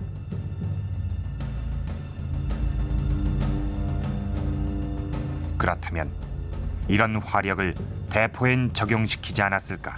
おそらく西洋の方から大砲が入ってきて、それをこう使ったんじゃないかというふうに考えております。実際に日本で大砲を独自に作り出すのは江戸時代になってからです。 일본은 대포를 만들 기술이 없었던 것이다. 설사 서양에서 들여온 대포를 사용한다고 해도 일본 수군에겐 문제가 있었다. 그림에서처럼 일본 수군은 배의 들보에다 포를 매달아 놓고 써야만 했다. 여기엔 이유가 있었다. 大砲を発射するためには船体ががっちりしてないとうまくいかないですよね。そういう一つの砲台になるような対戦がなかった、できなかったということが一つのでしょう。 배의 구조상 일본 배는 포를 거의 장착할 수가 없었다. 조선의 판옥선은 사방에다 많은 포를 배치할 수 있었다. 비교할 수 없는 화력의 차이. 바로 해전에서 일본 수군이 조선 수군에게 맥을 추지 못했던 전력의 차이인 것이다. 이렇게 배도 살펴보고 무기도 살펴봤는데요. 이렇게 강력한 화력을 갖춘 전투력이 뛰어난 판옥선에 일본 전선은 맥을 출 수가 없었던 겁니다. 그런데 여기서 주목해야 할 점이 한 가지 있습니다. 아무리 우수한 배, 우수한 무기라고 할지라도 13대 333이란 정말 감당하기 어려운 전력의 차이입니다. 그렇다면 이순신 장군에겐 또 다른 무기가 있었을 겁니다. 흔히들 명량, 즉 울돌목의 그 엄청난 조류가 그 무기라고 말합니다. 일본 수군이 이순신 장군의 유인 작전에 말려들어서 뭣도 모르고 덤벼들었다는 거죠. 과연 그럴까요? 명량 해협으로 한번 가보도록 하겠습니다.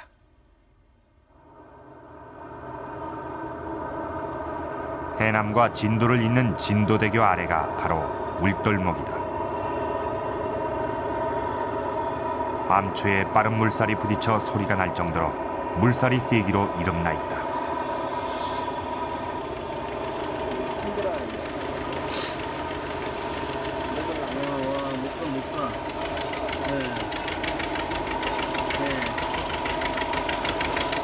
물살이 빨라 요즘도 웬만한 배는 물살을 거슬러 올라가지 못한다.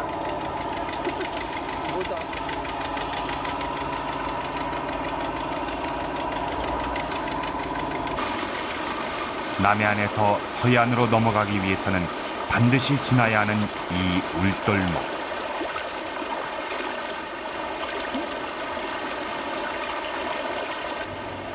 이곳의 물살이 이렇게 센 이유는 무엇일까?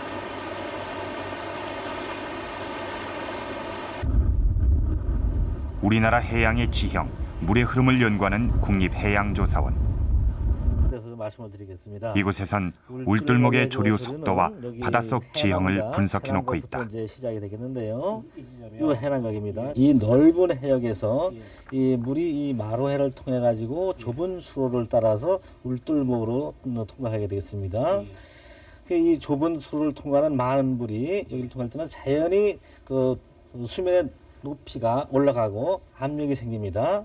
이렇게 됐을 때 여기는 거의가 막힌 상태가 되기 때문에 이 물이 진도 대교를 빠져나가서 우시형 남측 이 넓은 해역으로 빠져나갈 때는 마치 본물이 터져나가듯 굉장히 그 강한 그 유속을 형성하게 되는 거죠.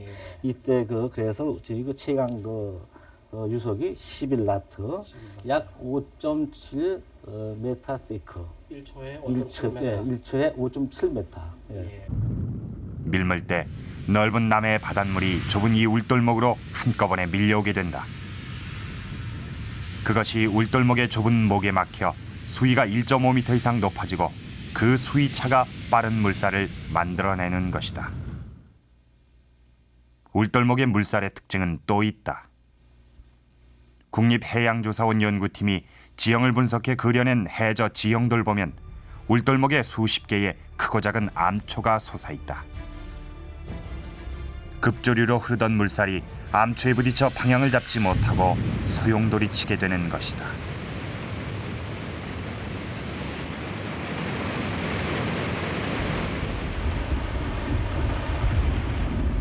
일본 수군은 울돌목의 강하고 빠른 물살을 모르고 이곳을 건너려고 했던 것일까?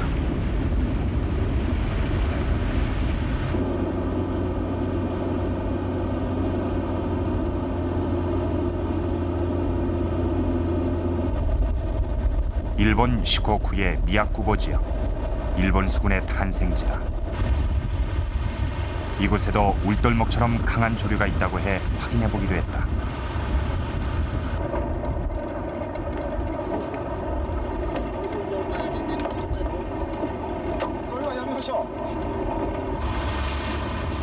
울돌목의 형태와 놀라울 정도로 흡사하다.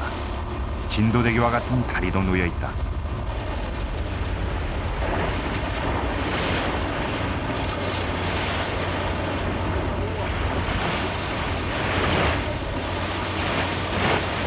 넓은 바다에서 좁은 바다로 들어가는 곳엔 엄청난 조류가 흐르고 있었다. 유속은 10노트, 물의 속도 또한 울돌목 못지않게 빨랐다. 이 물살을 가로질러 건너면 바로 명량 해전에 참전했던 구로시마 수군의 본거지가 있었다. 그렇다면 그들은 이런 빠른 물살엔 이미 익숙해 있었을 것이다. この瀬戸内海に海賊というのはたくさんいますけどもね、武器なんですよね、一番のこの流れが。ですからこの流れを知らなかったら結局海の上はどうしようもないんで、それで陸の大名たちはこう海賊衆を味方につけようとして、いろいろ画策するわけなんですよ。 명량해전에 참전한 일본 수군에겐 울돌목의 빠른 물살은 위험이 아니었을 것이다. 오히려 전투 경험을 살려 이 울돌목의 물살을 겁나려고 했을 것이다.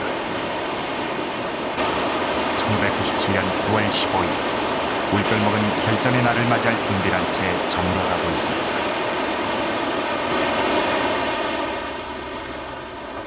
일본 수군은 그런 물살을 이용한 전투에는 자신이 있었다는 뜻이었습니다. 오히려 그 빠른 물살을 이용해서 조선 수군을 단번에 밀어붙일 수 있다고 판단했을지도 모릅니다. 그러나 일본 수군이 미처 몰랐던 것이 있었습니다. 바로 지형지물을 이용할 줄 아는 뛰어난 전략가인 이순신이 좁은 급조류의 울돌목을 활용할 작전을 미리 세워두었다는 것을 그들은 몰랐던 것입니다. 불가능한 전쟁을 승리로 이끈 명량해전. 그 누구도 따라올 수 없는 전략가인 이순신의 비장의 카드는 과연 무엇이었을까요?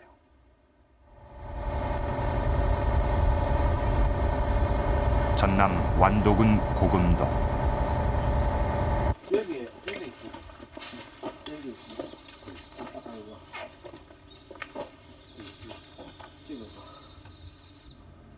훗날 노량대첩에서 전사한 이순신 장군의 시신을 안치했던 충무사. 이곳 사당엔 귀한 자료가 전해져 내려오고 있다.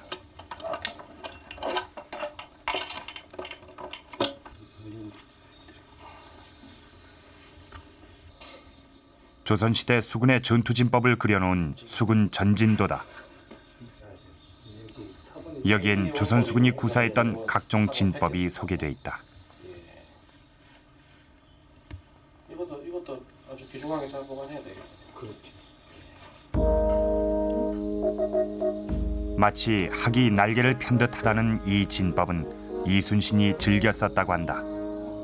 적선을 유인해 일시에 쳐부수는 학익지는 배를 다루는 고난도의 기술이 필요한 전법이다.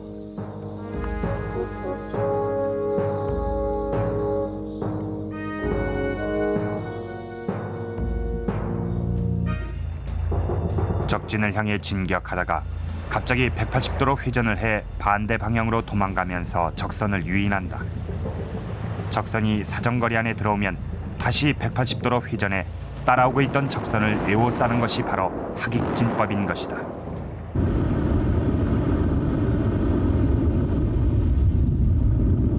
그러나 울돌목에선 이 놀라운 학익진법도 소용이 없었다. 빠른 물살 때문에 진법을 제대로 쓸 수 없었을 것이다.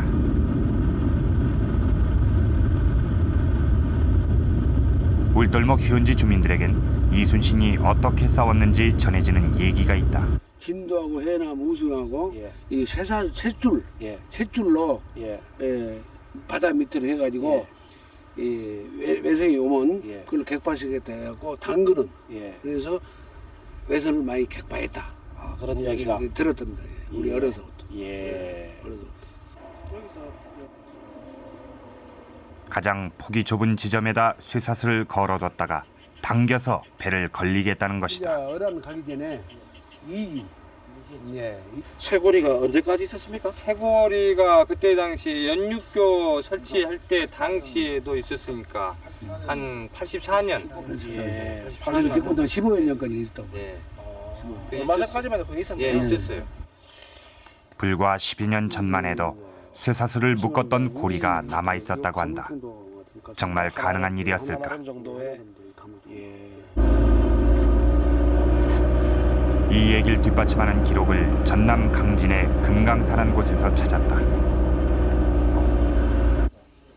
명량해전에서 충무공과 함께 싸웠던 김억추 장군을 기리는 이곳 사당에 오래된 책 한 권이 전해지고 있다. 좀 미약했거든. 명량해전 때 전라우 수사 김억추가 자신의 행적을 직접 기록한 현무공 실기. 여기에 철수해라는 기록이 보인다.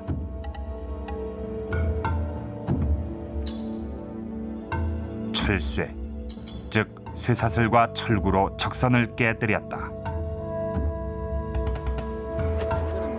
어떻게 철쇠로 배를 걸어 깨뜨릴 수 있을까? 목포해역 방어사령부. 여긴 지금도 수백 톤의 배를 끌어당길 때 쓰는 막개라는 것이 있다. 이렇게 노란 표지로 되어 있는 요선만 해도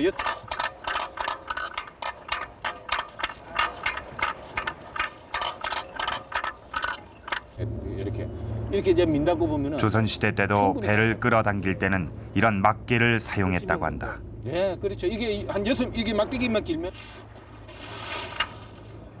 충무공 수련원의 최도한 실장. 그는 이순신 장군이 울들목에서 바로 이런 막개를 썼을 것이라고 확신하고 있다. 수로의 폭이 좁은 데는 280m입니다. 그리고 물이 들어서 조금 더 넓어진다 그러면은 320m 정도 됩니다. 그러면은 감을 수 있는 거리를 갖다가 한 50m 정도 여유를 두더라 해도 470m 정도면은 충분히 이것을 그럴 때 그 쇠줄의 무게는 얼마나 되겠습니까? 쇠줄의 무게는 배가 적어도 10척 정도가 와이어에 걸리더라 해도 장력이 유지될 수 있는, 견딜 수 있는 그 무게를 계산해 보니까 한 4톤 정도 됩니다. 전체 쇠줄의 길이가 4톤.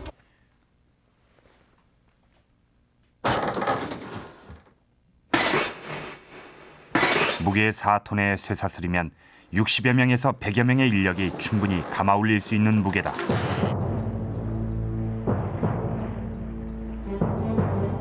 수중 철쇠는 바로 진도대교가 있는 자리, 폭이 가장 좁은 이곳에 걸었을 것이다. 양쪽에 막개를 박아놓고 쇠줄은 물 아래에 잠기게 숨겨놓고 일본 수군을 기다리는 것이다.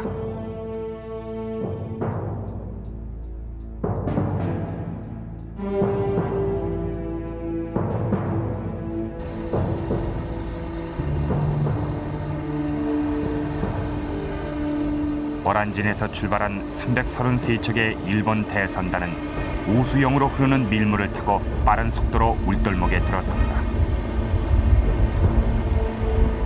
거침없이 몰려오던 일본 전선들은 생각지도 않은 철수에 걸려 차곡차곡 쌓이며 서로 부딪혀 여지없이 깨진다.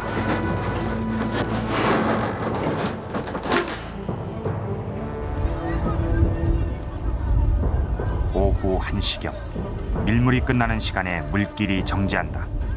그러나 일본 수군은 좁은 수로에 갇혀 오도 가도 못한 채 혼란에 빠져 있다. 이때 조선 수군이 전진하며 각종 화포를 빗발같이 쏘며 맹렬한 공격을 가한다.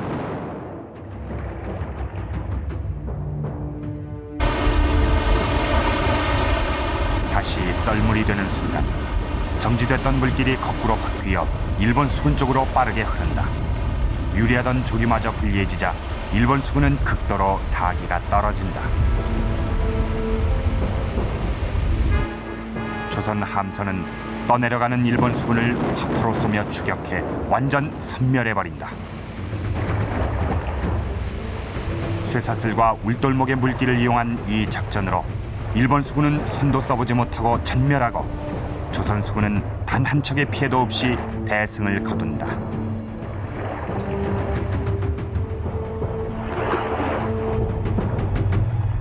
한순간 빼앗겼던 조선의 재권을 되찾게 한 값진 전투.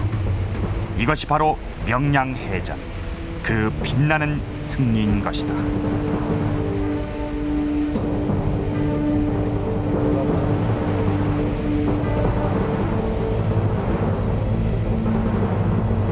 세계 해전 사상 그 유례가 없는 이 명량해전은 바로 이렇게 탄생됐습니다. 막강한 화력과 뛰어난 전투력을 갖춘 판옥선, 명량이라는 해협의 조건, 이런 요소들을 잘 활용할 줄 알았던 뛰어난 전략가였던 이순신 장군의 전략과 전술이 있었기에 이 명량해전은 이길 수밖에 없는 그런 전쟁이었던 것입니다. 1905년에 이 러시아 함대를 괴멸시켰던 일본의 영웅 도고제독은 다음과 같은 말을 남겼습니다. 나를 영국의 넬슨 제독과 비교하는 것은 좋습니다. 그러나 이순신 장군과는 견줄 수가 없습니다. 이 도고가 다시 태어난다고 하더라도 이순신 장군을 따라갈 수는 없습니다. 일본인에게 이 전쟁의 신으로 숭상받고 있는 세계적인 해군 제독 도고가 이렇게 말을 한 것입니다. 왜 수군이 필요한지, 또 전쟁에서 수군이 어떤 역할을 하는지조차 알지 못했던 이 당시의 편협된 사고 아래에서 이순신 장군만이 바다의 중요성을 알았고 또 수군을 절묘하게 운영할 줄 알았던 것입니다. 해역 분할을 놓고 이권을 챙기기 위해서 한국과 중국, 일본 3국이 각축전을 벌이고 있는 중요한 이 시점에 지금 우리는 바다의 중요성을 잊고 있는 것은 아닐런지요.